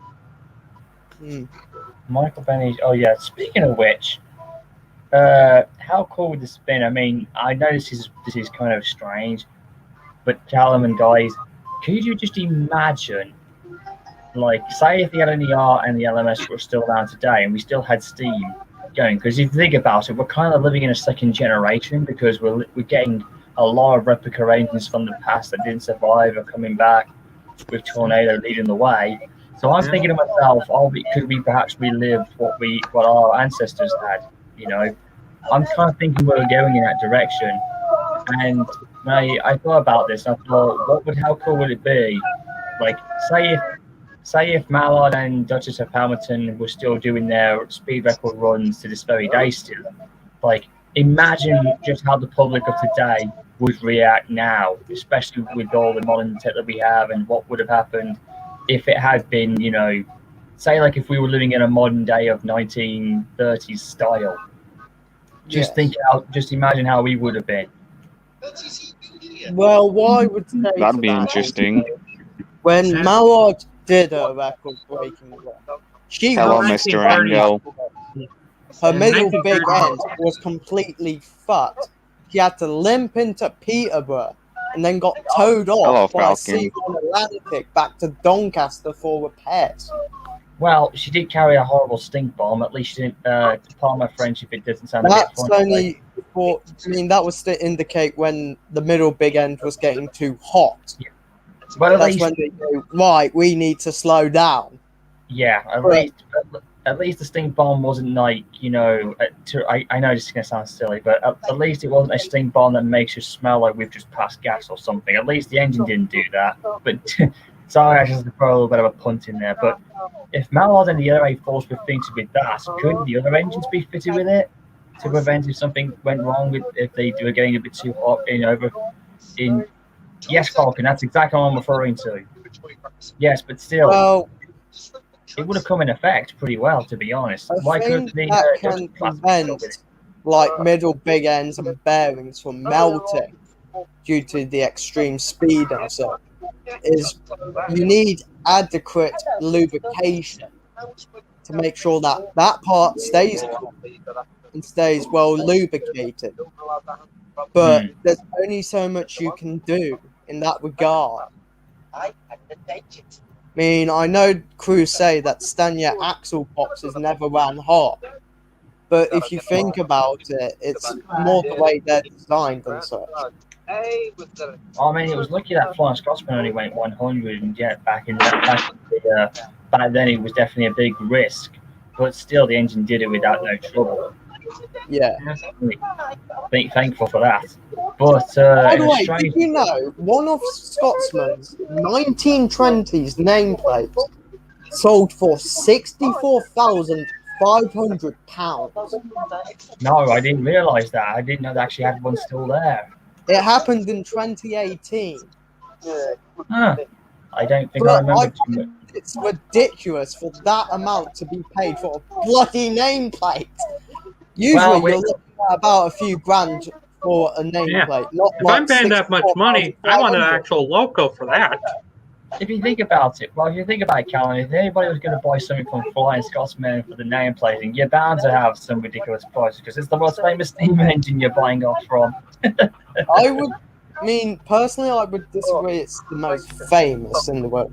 I'd say that would have to go to Mallard because of her record. I have actually did not hear of Mallard until 2 years ago when I was watching Thomas 1, Edward 2, Henry's 3 series. Which episode? That was the second episode where they introduced Mallard. Gordon goes swimming? Yeah. That does not make sense. That was a funny one. Hey, mechanical stoker shovels coal into a firebox. Yeah, well, in any cases, though, like I said, when it comes to all famous, I think to me, Mallard and Scotsman both share it in mind in terms of what I felt was, you know, the most famous at the time, because they were I would say the crown jewels that made the LNER as it was then. And if you think about the LMS, I always felt like the Coronation were the crowning achievements of it. Although, like with you being a freight fan, or I think you think that the Stanier 9Fs were basically the crowning achievements. 8Fs, not 9Fs. Sorry, the 8Fs. Sorry, I get getting confused because there's so many F classes that I'm always like wondering who's who. I always thought the most famous engine in the world was UP844. You know, because that's the one I heard everybody talk about. And what's famous about that locomotive? Can I refresh my memory a bit? It is the only steam locomotive still operated by a Class 1 railroad. They never retired him. You mean? Oh wait, hang on a second. You're referring to UP844? Yeah, the one who, the Northern class. Yeah, that's the engine who was not retired. I know. The only engine has never retired. I know. Yeah, that is Grandpa. Yeah, I call him Grandpa. You know, it's kind of funny. I don't know why I'm thinking about it, but he's the only engine Grandpa. I think. Someone's not happy about that. Well, I was just going to say, speaking of UP844, I've always felt that engine had a strange gender class, but the whistle was pretty good. It sounded nice. The style was cool. But there's something about his Northern class that kind of made me feel like that's what Gordon would look like as well as an American himself. Yeah. But I always kept comparing him to 611 and 844. But as for the Daylight class, which are my all-time favorite Americans, I don't think I could see Gordon looking like a Daylight class. For some reason, I can't see him being that way. I always thought you guys in the UK got the cooler looking ones. Doesn't really matter about who's got the cool looking ones. We all Except have for the Garretts. Garretts and the cab forward ones. Yeah. I'm kind of alright with Garretts. They have their I mean, they have their advantages and disadvantages, but in my opinion, big Garrett's like the U1. Mind you, there was only one made, and they couldn't really find a use for it. But I still like Garretts. I mean, Garretts are still 1,000 times better than the cab forward ones. Oh, of course. I mean, cab forward. I didn't know we had any cab forwards. I thought the only ones I remember seeing were the USP ones from Southern Pacific, because they had a cab forward, apparently, and they were built because of the long tunnels that they have. Yeah. And I'm not an advocate for scrap at all, but I would be honestly fine if they scrapped them all. I really would. Jesus, man, that's something I'm going to stand against. I'm glad we got one that survived still. Yeah. Kind of reminded me of what Toby would have looked like, because he's somewhat of a square cab forward himself. But anyways, I mean, we have one Garrett, the only British Garrett that's standard gauge, and if I remember, the number is 6841 William Francis. It's the only standard gauge British Garrett to survive.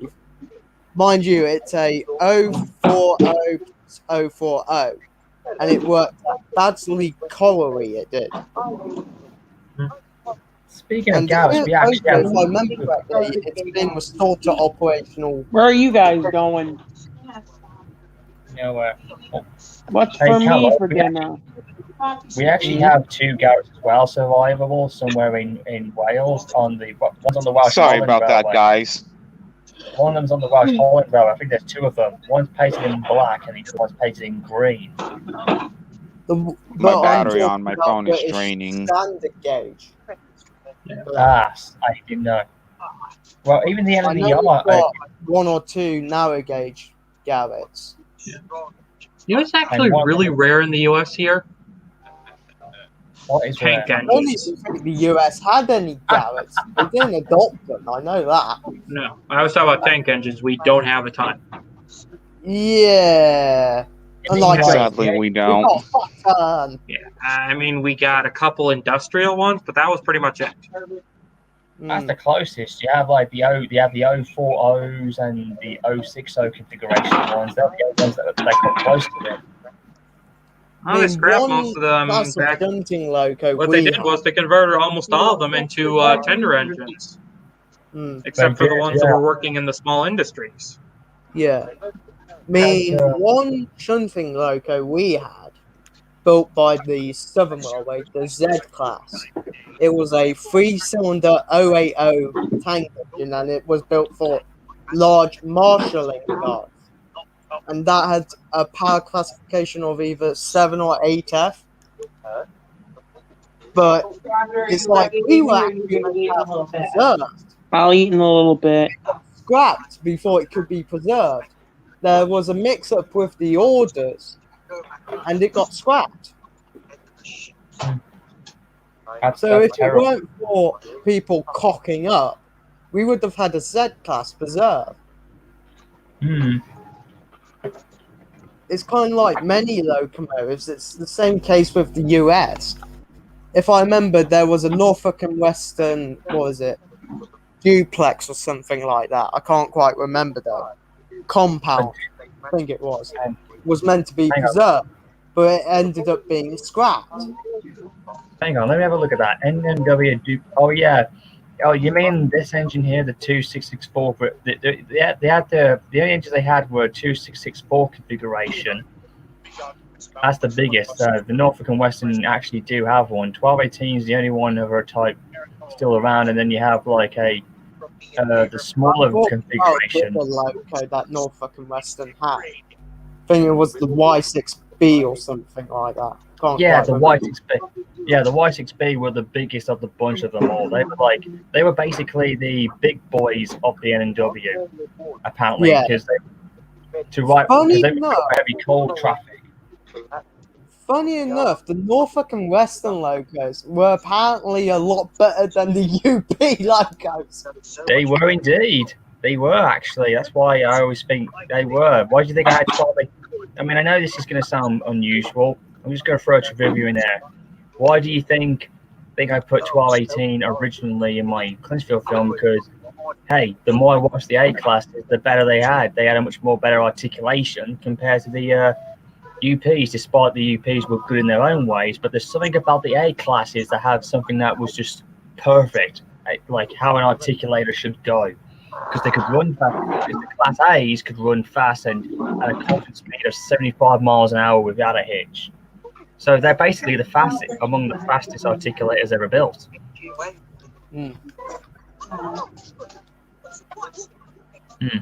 Bizarrely enough, Callum, I did some configuration in between them because incidentally, an LMS Dutch specific can deliver over 40,285 pounds of tractive effort. So that's kind of pretty strong. That could rival the Class A's in terms of the tractive efforts. If you know, in terms of the pulling capacity. The battery's about die, guys. Okay, Michael. So what do you think, Callum? I'm not sure what I can add. Hang on. Although, like I said, I mean, there's so many. I mean, even the J class of Norfolk and Western, which are among my favourite Northerns ever. 611's class could boast over 80,000 pounds tractive of effort, which is really powerful. Yeah. Aren't the A0s prototypes? Have are the UK ones. Yeah. Well, that and the whole policy of in the US for us, a big locomotive for us and a big locomotive for you, two different definitions of big. Oh, definitely. Yeah. I mean, the biggest Aren't we've the ever had. A0s prototypes? They were, yes, but well, in the Thomas universe, yes, I'm among them. But in real life, it was just straight up the A1. Yeah, basically the A1 class, which is what Flying Scotsman was originally from before she got transferred into an A3 in 1947. Which would probably There's something I don't get in the Thomas community. It's like you have the A0s, right? And people ask what's the difference between the A0 and A1, and I'm like, I don't see any fucking difference. I don't either. Neither do I either. It's the same. It's like it frustrates me when people say, "Oh, they're not the same. This is different." Blah blah blah.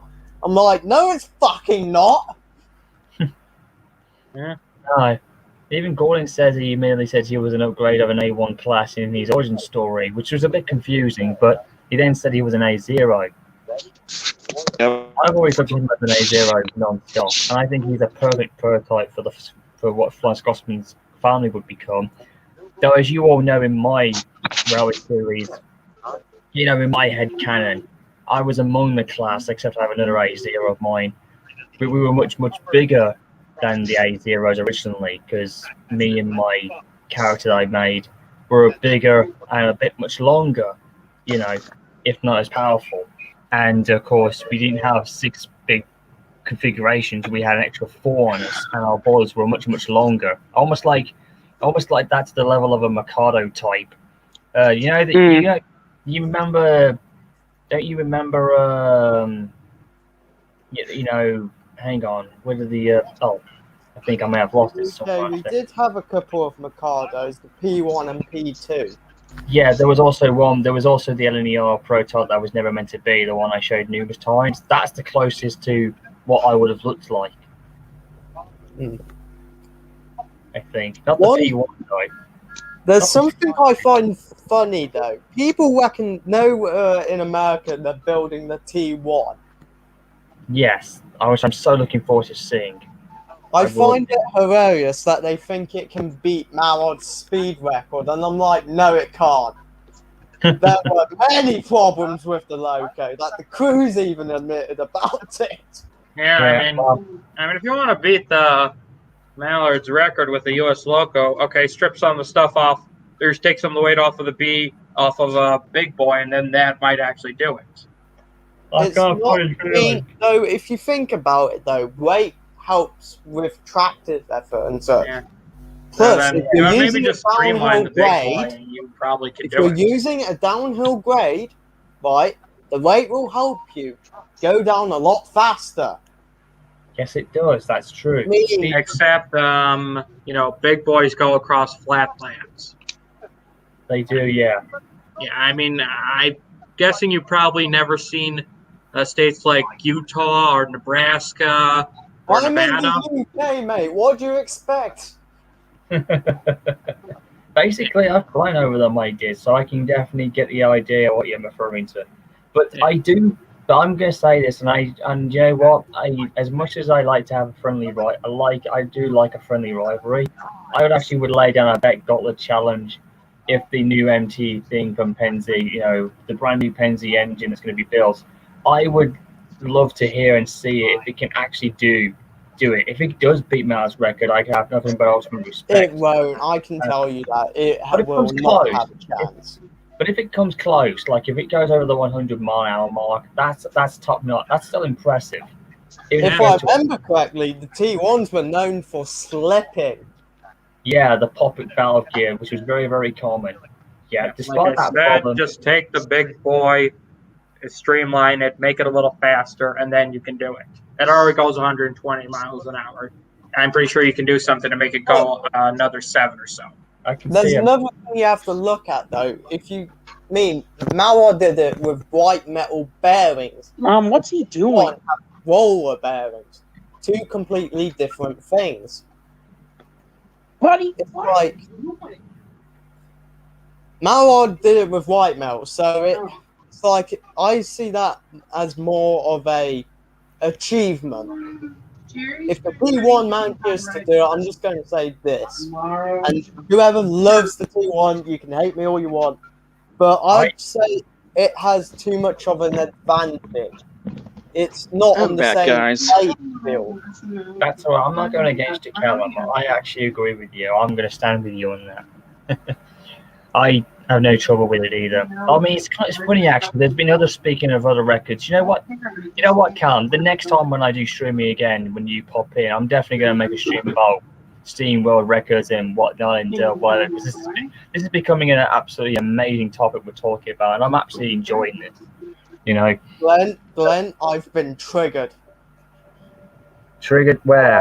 Alan, he's put this. City of Truro is better. Fuck no. No, listen, Aaron Mazza, listen, look, okay, I'm not going to, look, I'm going to actually really be 50-50 with this one. I do, look, as we all know, Scotsman was actually the first one to have it officially done, so it goes to Scotsman, yes, because he was the first recorded engine to have the barrier broken when he cracked the ton in 1934, but I think Citro may have been the first, but he didn't have the technology to have it officially recorded like we're very familiar with, so 50-50. But still, City of Truro did kind of do it. You also have to look at the fact that City of Truro, the only reason they said it did 100 was because of the mileposts that they would pass, so they would see how long it took to go past every milepost. Yeah. but it's not accurate. Okay, then. It's the same. It's the same with Evening Star.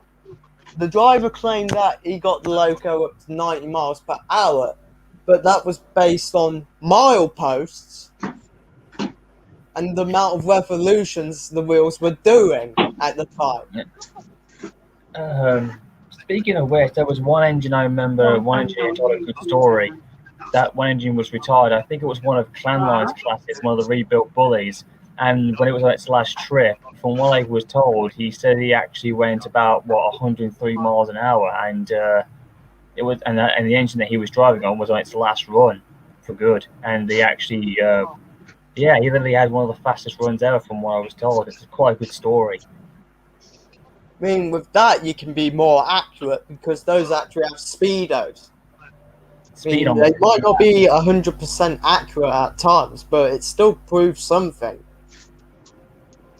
In any cases, but we all have, I do think that maybe, had City Truro been fitted with a speedometer back then, and of course, if it had a dynamometer car with it, then maybe we would have had the evidence. But at the same time, this was 1904 back in the day when it actually happened, even though the story has evolved well over time, and it has, and we all hear it back and forth multiply, but it was still a part of history. But who knows? Maybe milepost was the actual thing that they used back then. But at the same time, I don't see it as officially recorded. So that's the only thing I'm going to say. All right. So I won't say it's accurate, but I do agree with that using the word milepost or whatever may have been the thing that they did back in those days. Maybe.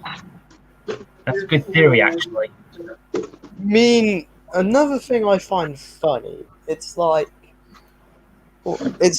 in America, it's like they won't allow you to do like 100-something miles per hour. It's like the speed limit in America is like 45. Well, it's funny because speaking of other engines, I actually thought, if that brand new T1 can give it a shot, I'll be very impressed if it hits 100 and so forth. But even if it comes close to breaking the record. But do you know what I think? You asked, could I think could have done it?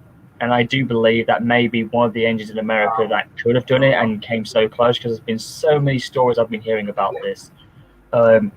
It was just before Mallard took the title, or the crown, as they would say.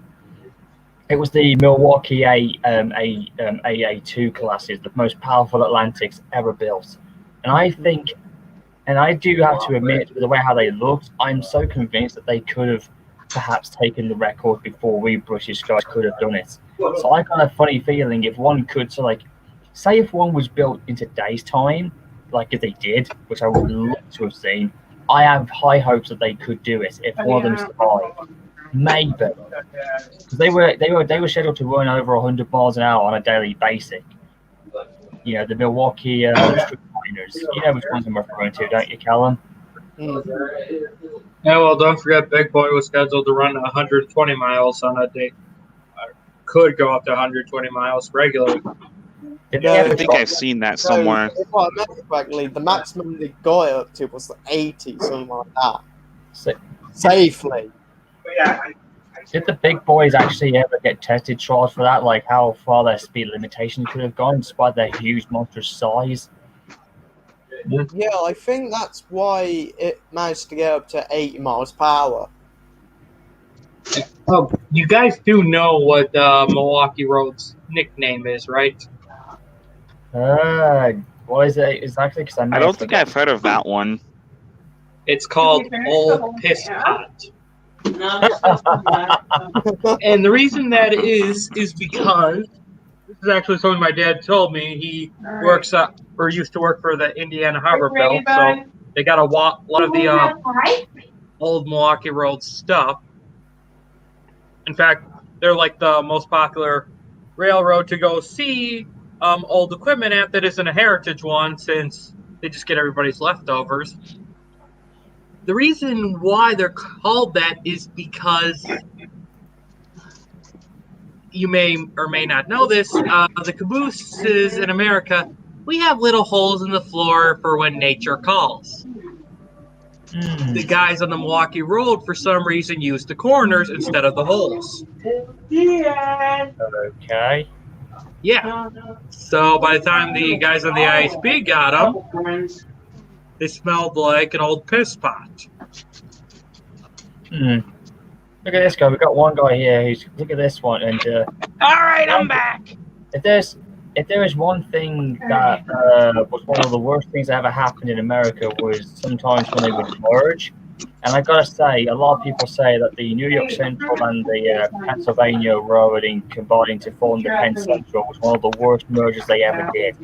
Yet they were doing it to try and stay afloat and keep their rivalry aside and try and, work together in business. And as much as I appreciate them giving the attempts of doing it, I have heard that Penn Central was one of the worst mergers that they ever did. Which is, kind of sad, really, knowing the amazing rivalry that they had with the New York Central's Broadway, New 20th Century Limited and their Broadway Limited, the most prestigious expresses that they had at the time.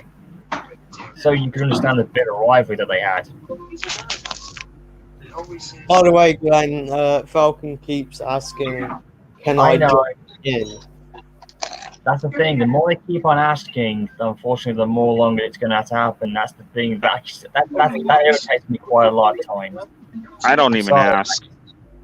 The one, I would actually have to say probably the worst merger there was the creation of CSX.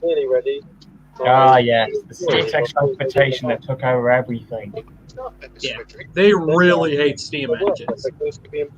Well, it's no wonder the Demon 311s always ask after everybody who's a CSX engine. I would actually have to say that I'm surprised they're not run by Diesel 10 for how much they hate steam engines. What about? Hang on a second. Where's the? Well, at least they're a lot better than, and they don't screw up as much as Amtrak does. Because I heard Amtrak is not really good at the minute. Hasn't been lately. Nah. I haven't seen improvement. Well, Train Guy 611 is absolutely shocked. What? He can't believe that 6X hates steam. Just how bad? Wow. Yeah, they are. A lot of the things they were trying to do is they were trying to remove preservation and try and scrap what was left. Damn. No wonder. One of the companies that they absorbed had a bunch of steam engines preserved, and they did everything they could to try and scrap them. Okay, now I hear somebody playing my Clishfield film. Yeah. And then that is very different from Canadian Pacific, who still actually has about a fifth of their steam fleet in preservation, not preservation, storage. Michael, Cam's trying to communicate. What are you saying? Did you mention CSX? Yes. No, transportation. That's something I've remembered. They gave up one of their old workshops and a load of land to help restore a locomotive. A steam locomotive. They did, yes. They did that after the whole backlash after there was a whole accident with steam loco that was CSX's fault, and they blamed the local driver, and they did that in the aftermath to try and win back some publicity. I wonder what they're like today. What are they like today in our time now? Well, like as of 2021. It's still illegal to bring a steam engine onto their lines, regardless of permit or no permit. If anybody, what'd be so cool if there was actually a new boss, like whoever owns it.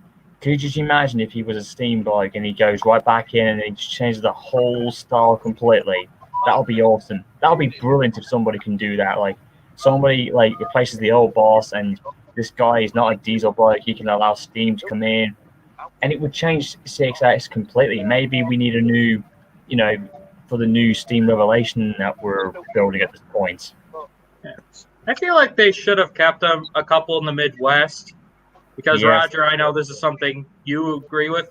It gets very, very, very cold in the Midwest. Okay. Yeah, there were a couple of times where my dad was at work, and they just couldn't go to work because they couldn't get the diesels to start. Wow. Yeah. Yeah, Chicago, you got the negative 60 wind chill, so it feels like it's negative 60 outside. Oh, brr. Hey guys, check in the chat here. I'm about to send you. Speaking of accidents that we were talking about briefly about an hour ago, do any of you guys remember this famous one that my buddy Tius19 did in the B Class 12 Boys in Part 3, where Alfred and Crow and AK, they all died, and they based on this real disaster. Does anybody remember about this disaster that happened in Britain? Because I had a good look about this on Wiki. The Quentin's Hill disaster? Yeah, I think that's what it was called. It was Quentin Hill. Quentin's Place. Hey, Karen, have you ever heard about that disaster? No. I saw a documentary on it once. The one I know of is the Horse Junction rail crash. And that happened on Christmas Eve, 1910. And what happened was this signalman, he had forgot that he had held 2 light engines waiting to return to Carlisle. So he gives the green for the delayed Scotch Express, and these 2 light engines set off, and minutes later the Scotch Express came storming through. And I mean, mind you, these engines were only going about 25, 30 miles per hour, and it was just after a tunnel. Scotch Express came right through, saw the back lamp of the rear light engine, crashed straight into it, and the lighting system in the coach was liquid gas, and the gas tanks, punctured, set the train ablaze. I want a passenger train. There's actually a song about it called A Skill by Dave Golder. I did upload it to my YouTube channel. I did. If anyone wants to listen to that. There we go. I don't know why they hate them. They just do. Yeah. Anyways, speaking of which, Callum, guys, I'm glad you're here because I think I've hit the actual train incident of everyone's favorite episode from season 1. What will that be? If any of you guys remember the Flying Kipper, well, guess what? 3 years ago, about 5 years ago, I actually uncovered, I think I've uncovered the actual disaster that Reverend W. based the crash on, and I had a gut feeling it was exactly what I thought it was. It was this one here, and it mentioned about the here it is in the Star Trek. Do you guys remember this one? This was one of the most famous ones ever. Yeah, I remember reading about that. That accident occurred on a very cold night, on one of the coldest nights ever, on January 21st, 1876. I think I heard about that. Yeah. Actually, I heard it got as cold as a Minnesota winter. It was one of the, because people never, there was a huge gale blowing across the northeast or where it was, and people said they had never seen flakes look so big at that time. As a matter of fact, this engine here, not this engine, this image I'm about to share screen you guys is the location of where it all happened, and it's still here today still. There it is. This is the location of where it all actually happened in this accident place. Where is that? It's located in Ribbleton. Here it is. It's where this is it here, where the Great Northern and the Blizzard come in. There was a coal train incident that got blasted its way through. There were 2 collisions. There was this here, I'm about to show you here, which this is what the accident was caused by. Now, what does that remind you of? TARDIS 9, one of his stories, where oh no, it was the double collision part that reminded me of the story he did about Or he's talking about Alfred and Croven. Not that one. This one. Yeah, is that was about the Contra one. Okay, this one it reminds me somewhat of the Flying Kipper, but the double collision part doesn't. There's the Flying Scotsman, but not the engine. The train itself was around at that point. It was really bad. Yeah. What happened was afterwards, in the second collision, that was the worst one. That was when the hang on, I think that was the 1415 Leeds Express that was thundering north and stood no chance. And 14 guys were killed in that collision, I think. From what I can tell, there was a big inquiry, and as I went down here in popular culture, there's your answer. Apparently, I was correct. The accident was a Flying Kipper reference when I heard about how similar it was. And I was like, it has to be.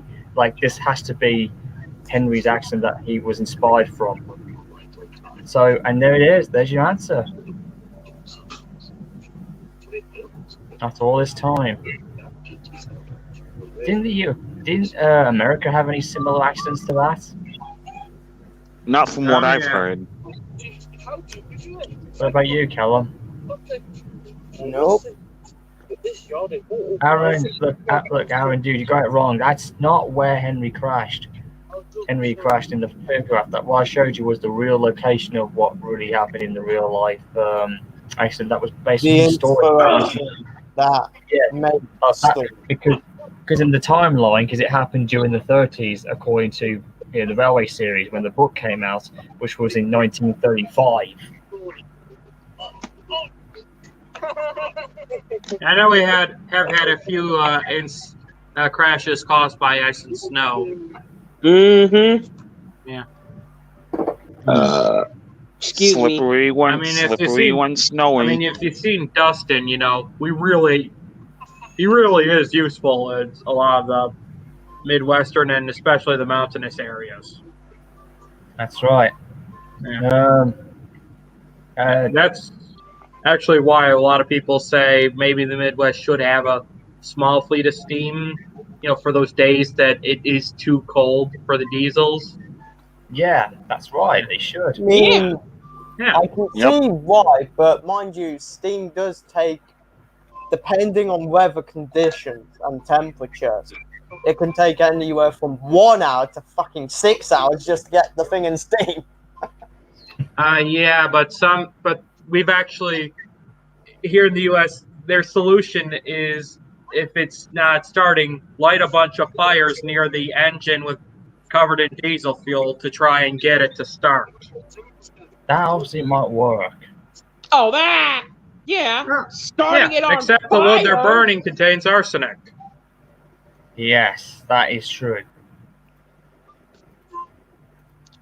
Speaking of, when we said about the record, the record stuff, about engines coming close, like I said about these locomotives here, these Milwaukee 280 Atlantics, they were very obviously the most powerful it's ever built, the most powerful Atlantic in the world. I'm thinking to myself, if any of these engines were rebuilt, do you think it would be possible that they could beat Mallet's record? Because there's been a lot of stories that back in the day, they were very, very close of actually getting it. Just I would before say so. Isn't the Milwaukee Road in a bad state at the moment? Yeah, they are not in a good state. That's what I mean. And, tell them as you're talking about with steam, when it comes to fuel, this is the Midwest we're talking about. We have more than enough coal and water. I mean, we have the Great Lakes. I was on about the supply. I was on about how long it takes to actually get one of those locos up to speed. I know. And I was just adding on to it about we have the resources for it. Yeah. Illinois is the 4th largest coal producer in the U.S. I mean, our industry, we used to mine a shit ton of coal, but nowadays we don't have any mines. It's like our steel industry. We sold it all off to China. Yeah. We sold most, but not all of ours. Wish we did, and we need to get some of those mines back so we can find some more coal. I mean, we import coal, but it would make more sense just for us to reopen mines. Indeed. Of our own. It'd be quite funny. How cool would it be if the Norfolk and Western had ever gone back, because they were basically the heart and soul of steam coaling in America, because they actually hold, I think they hold more than any railroad in America. They lasted till 1965, if I remember. That's what I mean. I think they were basically, if you want to have any coal trafficking or whatever the case may be, I think Norfolk and Western were the key source for all of it, because their engines could do anything you asked them to do. Like I said, Well, that was because Illinois was this humongous coal producer, and it still is. I mean, except for even, the Chicagoland area, which is mostly quarries. I think, if I'm not mistaken, didn't the was it the CNO? Didn't they have good? They had a good coaling industry too, because they even did it with the. I think they did it with the Allegheny classes at the time as well. I think didn't they? Weren't they pretty? They were pretty successful in terms of like with the industry that they were booming in at the time. Yeah. What's this? If Glen was still a engine, they can put Welsh coal into his boiler. Oh, I Aaron. drove that so hard at that. Want to know why? That's funny. Because you don't put coal into a boiler, you put it into the firebox, which produces the heat that goes through the tubes, which produces the steam. Perhaps Welsh coal is the medication for all steam engines. Maybe it's clean healthy. You never put coal into a boiler, you put it into a firebox. That's right. Mr. Thomas, you put fish into a boiler. Yep. Yeah, I think I know what we're referring to that. Yeah, you don't do it the other way around. That's not good. Yeah. I mean, it's like you don't put water into a firebox because the sudden change of temperature cracks the metal. It does, yeah. Now, could you imagine? Now, this is going to sound a little over the top. Could you imagine if there was a steam engine completely built out of titanium? That would not work out. Yeah. No. Well, steel is partially made from titanium. But the thing is, it takes so much heat to even get that sort of metal up to temperature. It'll be impractical. Yeah. I mean, it would be one tough engine, but it could withstand the heat. You know, I mean, like, you know, even if you're going at, I don't know, streamlined speed, say if Mallard was made out of super titanium, you know, you wouldn't have the stink bomb on board. It could withstand the speed. No, it still would. Oh, yeah. But, I mean, if trial-wise, who knows? I mean, it would be too expensive and too impractical. That's what they did. That's what they would have tried to have done with the Boeing 727, which would have been one of my all-time favorite streamlined U.S. Concorde planes that it happened. You know, just imagine.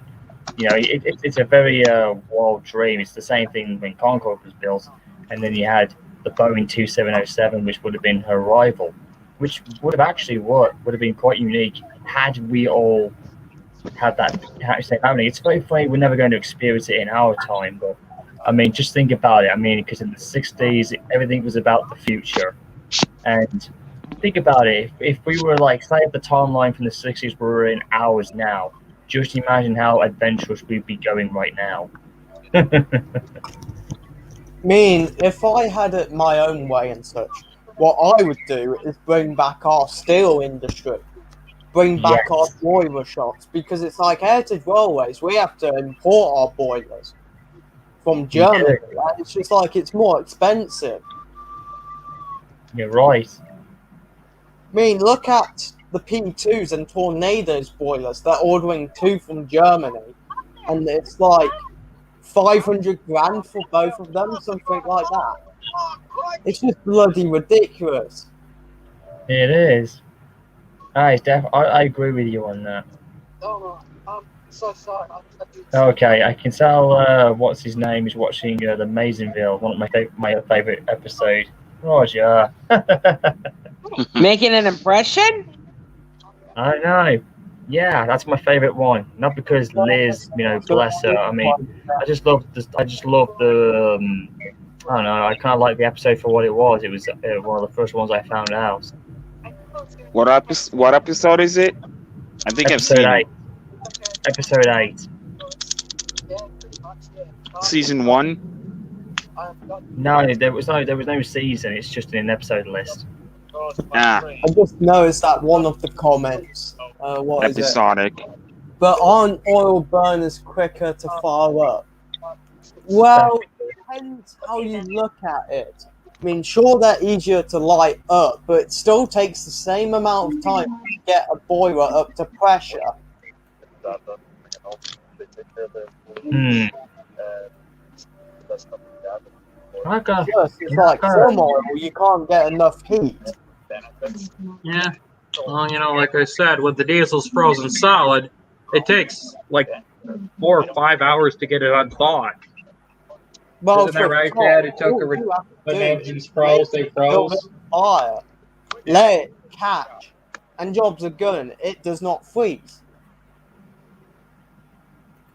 No, it does. So, I'd say to that comment that, yes, they're quicker to light up, but to get to operating pressure, in some cases, no, it's not easier.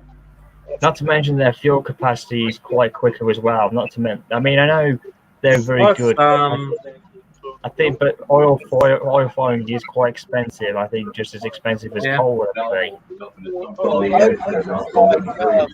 If you have too much oil, it burns black. It's inefficient. It does, if you have too less of it, it won't stay ignited. Or in some cases, you'll just put the fire out completely. Whilst with coal, sure, you can't get rid of it easier. So that steam is actually bad for the environment. That's what I don't like about American coal and such. It burns too sooty and such.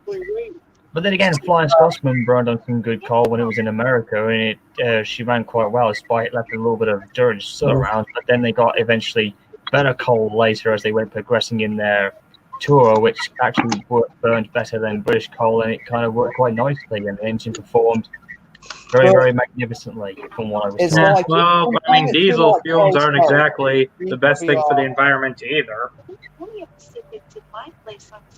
As I was going to say. Yeah, diesels are rude and loud. Wow, coal. Welsh coal burns a lot hotter, a lot cleaner. It does. Yeah, it does. Sure, it might be a bit more expensive, but it's like it burns cleaner and such. A lot hotter. It did, yeah. You're right. How about this locomotive? I know we all know who this locomotive is. The SP1, the engine from the Penzi. Gotta admit, I really thought this engine was quite unique. It had a nice futuristic style, but I gotta admit this was one of the best streamliners ever. Hang on. And as you can see, and there's the engine's designer who builds it all up. You gotta admit, you gotta tip your hat to this guy. Mr. What's his name again? Let me just read it again. Oh yeah, Raymond Lower. You gotta tip his hat, man. He did a grand job with this, and he made it possible. Yeah. Oh, that looks very unique. Yeah, and it was nicknamed the Big Engine, something Gordon would have boastful about. But then again, he would have. Well, it was built in the era of in the U.S. in the 1930s. They were building diesels. They were. Yeah, Gordon likes to brag a lot. But this engine, we had some American diesel shunters. We did. Yes, we did. Yeah, Wow. you're right. You're right. We did. That was in 1940 something, but those were the only two. Well, not the only two diesels, but the more bigger design of diesels that we've had. I mean, the LMS, yes, they did build some diesel designs. Same with Weston and Hornsby, or Western. Depends what type you're looking at, but hell, even Fowler made diesel locos. I have to admit though, the SP, this SP1 locomotive, even though it had a good 7 long year career, you gotta admit that. I mean, it's a shame we will never get to see it, but at least we had the Lionel and Thames model to keep it going. But I would love to see the train companies like Trains Forge, or even like I don't know, like some of the other train video games to bring it to life. And I do think they could do it, but I even spoke with KNL about this, and they actually said, they weren't keen on building this locomotive. For Train Simulator. I'm just surprised they haven't rebuilt any E2s though. And I'd love to see that too. We should get Thomas should be brought back into existence. I mean, even if it's not him, he could. I mean, there really wasn't a Thomas fan with enough money to build one. It just seems a little shocking. I mean, it's just that he can look like it, but he doesn't need the paint. All he could have is the same paint. But instead of being called Thomas, he could just be named after the great man who made him, Reverend W. Ordray. Instead, that'll be the ultimate tribute, and he can have #1 written on him as well. Except he's Reverend W. Ordray, not Thomas. Reverend W. Ordray, #1. Get it? Well, actually, I would have named him Christopher because it was Christopher's top toy was Thomas. Yeah, you can build 2 of them. Both of them together, just paint one differently. I just noticed a comment. Someone just put the big boys were the largest in the world. No, they weren't. There was something bigger than them. Yep, the Goliath. No, the triplex. Yeah. The triplex. Oh man, don't get me. Oh man, I actually, the triplexes, they had more wheel configurations than anyone, but they were a monster of an engine. But they weren't that big. But back in the they were big, but it had many issues. Steam raising and so forth. By the way, I'm about to show you something. Yeah, the wheel slip was hang on. Here it is. Gary triplex. There we go. There they are. The engine that I voiced in the film. Yeah, there they are. There's the original. That's the prototype himself, the Mad Shay. That's the original. Now they are the largest loco in the world. Actually, there is one that was bigger. Wasn't that the? Hang on. Here's an even bigger one. Now that's quite huge. They were basically considered to be the biggest tank engines of the time because they were very good for assisting behind the back of the train. Except the rear end of their wheels were prone to wheel slip. Yeah. By the way, Glenn, I've got something to show you. Yeah. There's the only other engine, the only Virginian 2884 that was around. But this engine's fate ended up getting cut up into 2 engines rather than being scrapped. There's a design thing that they had at the time. Now that's a bit of a pushing it way too far. A quadruplex. That would have been insane to build. I've got something to show you. And that is? Train Simulator PRR-S1 Duplex. Hey, they finally got her in. So they finally decided to actually build her in. Yeah. I can't remember if you can download it for Train Simulator yet, but...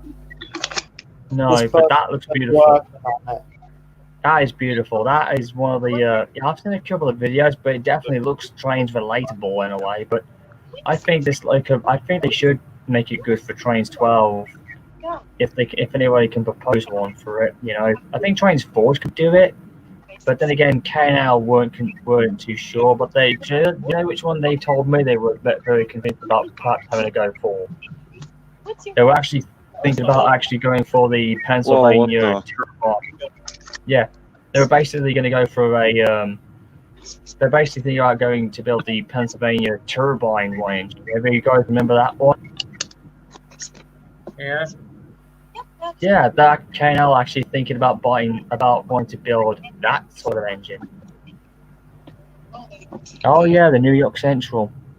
Yep, they were one of the best, but they didn't make it in my KNL thing for some reason. Yeah, this was made for Train Simulator 2020. That's quite nice. I mean, there's all sorts. I mean, I think someone's made this as well. That's the. I was talking about the biggest one was the 6000 series Goliath. By the way, there's a running gag. Sir Handled the handsome engine. You want to know what the running gag is? What? Yeah. See these 2 air tanks here? Those air tanks here. Why were the air tanks built in there anyway? Can you give me an explanation? Because what were they used for? Well, I don't know, but the running gag is people Let's call not go those there. pets. Jesus Christ, yeah. They don't even consider that being a female locomotive. Let's not go perverted here, okay? Yeah, we're already past that point anyways. Yeah, and of course, if this was to be an anime, let's not go there either. That would be mental insane. Jesus Christ. So, did anybody hear what I said about the Goliath one? Yeah, the Goliaths. Yeah, Ooh. I think it was like 50 driving wheels. The UP9000 class, eh? Yeah, I heard the Soviets built it just to say they had the biggest. And then immediately scrapped it. I mean, we have all sorts of trains on later. Challengers, Daylights, etc. Yeah, the Daylights are among the greatest. I mean, I'd say it, they are to me the greatest thing America ever created. I dare say the Daylight class and Southern Pacific were basically the American rival of the London Northeastern Railway. They could rival Flying Scotsman's class for the train name, the Daylight. They had everything that we had never seen before. So I think the Daylights were basically the American style of the Flying Scotsman. That's just me. I like to compare others, like the 20th Century Fox was one of them, the Broadway Limited, and you had, Union Pacific had their own express as well, which was really cool. Everything, even the Norfolk and Western had their own, like the Powhatan Narrow. So you had a lot of trains that had prestige.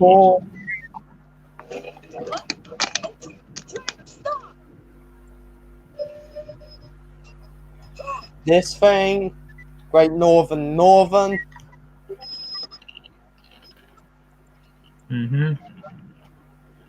I mean, we've got, let's see, S160s and train simulator as well. All different variants, like the ones set in the UK, Russia, etc. Okay, Michael. Thanks for letting us know. Now there it is. I found it. How about this one? Here's a good shot of me from my DVR account.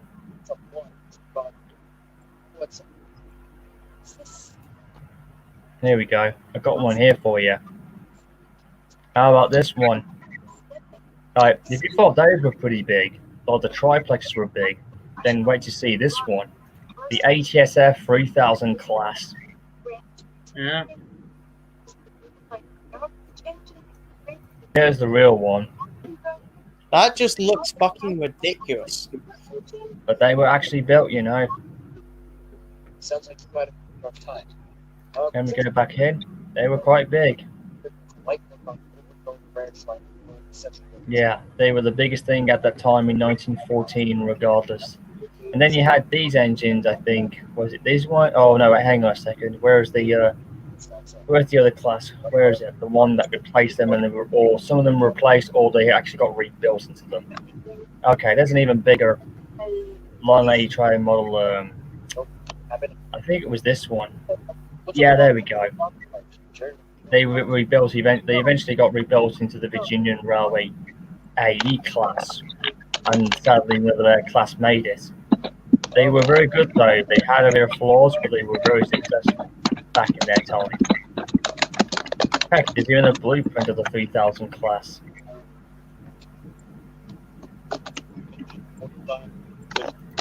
Oh wow.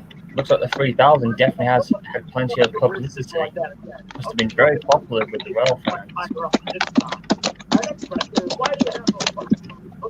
Oh, even the Santa Fe here had their own two 1010-2s, which were just as monstrous. You talk about going all out. No wonder America's the king of the local classes, of articulators. No offense to anybody else, I just think they are. Yeah. I mean, that's pretty much confirmed. I mean, there's very few people arguing against that. Well, I do always think America was the best in matching, even though it was done by a French designer who solved the problem for getting engines around tight curves, which is exactly why they were built for that sort of thing. Oh, and there's one of my other favourite locos that the Santa Fe made, the 5000 class, and they were pretty good. The 210-4s, they were really good. One of the best I've ever seen. And I have to admit, I think the 210-4s were Santa Fe's finest. Well, we live in, but I don't understand. What about you, Callum? Hmm. What's your opinion with some of the American railroads? Do you think the Santa Fe had some of the best that they ever did? I'm not surprised. I mean, that's a bit challenging for me because, as you know, I'm more into British locals. But it's like, I'd say the best locals, in my opinion, were by the Southern. I bet no one was expecting that. You probably was expecting, oh, he'd probably go with Norfolk and Western. No. No. I heard dispatch. Not today.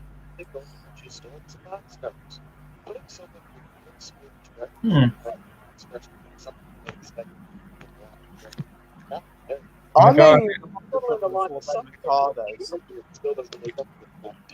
that's basically it.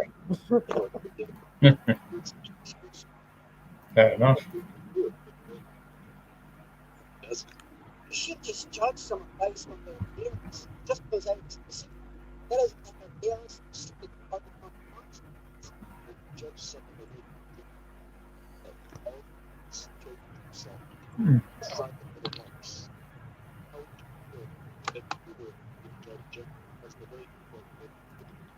Okay, guys. I think I'm getting close to the limitation here anyway, so I might wrap this one up shortly.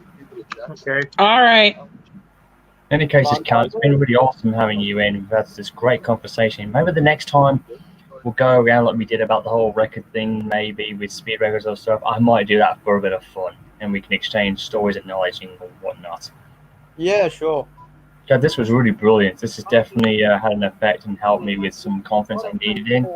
So, cheers, Callum. No problem. It's just that's a living proof that people like yourself have changed amazingly. You're basically, in my opinion, you're back to the Callum that I knew and liked, but just 10 times better, like a lot better, which makes me happy for you. If anybody else can will reject that or doesn't want to believe it, then they can just, well, I don't know, go up in flames, as they will say. Or they can join some of the other bad engines at the rail yard. Yeah, in any cases, like I said, I mean, it goes to prove that people can change, or, you know, like myself, I'm sort of in the mixture of both and bad, but I think I'm in the right direction again. I think I've got some of my confidence back.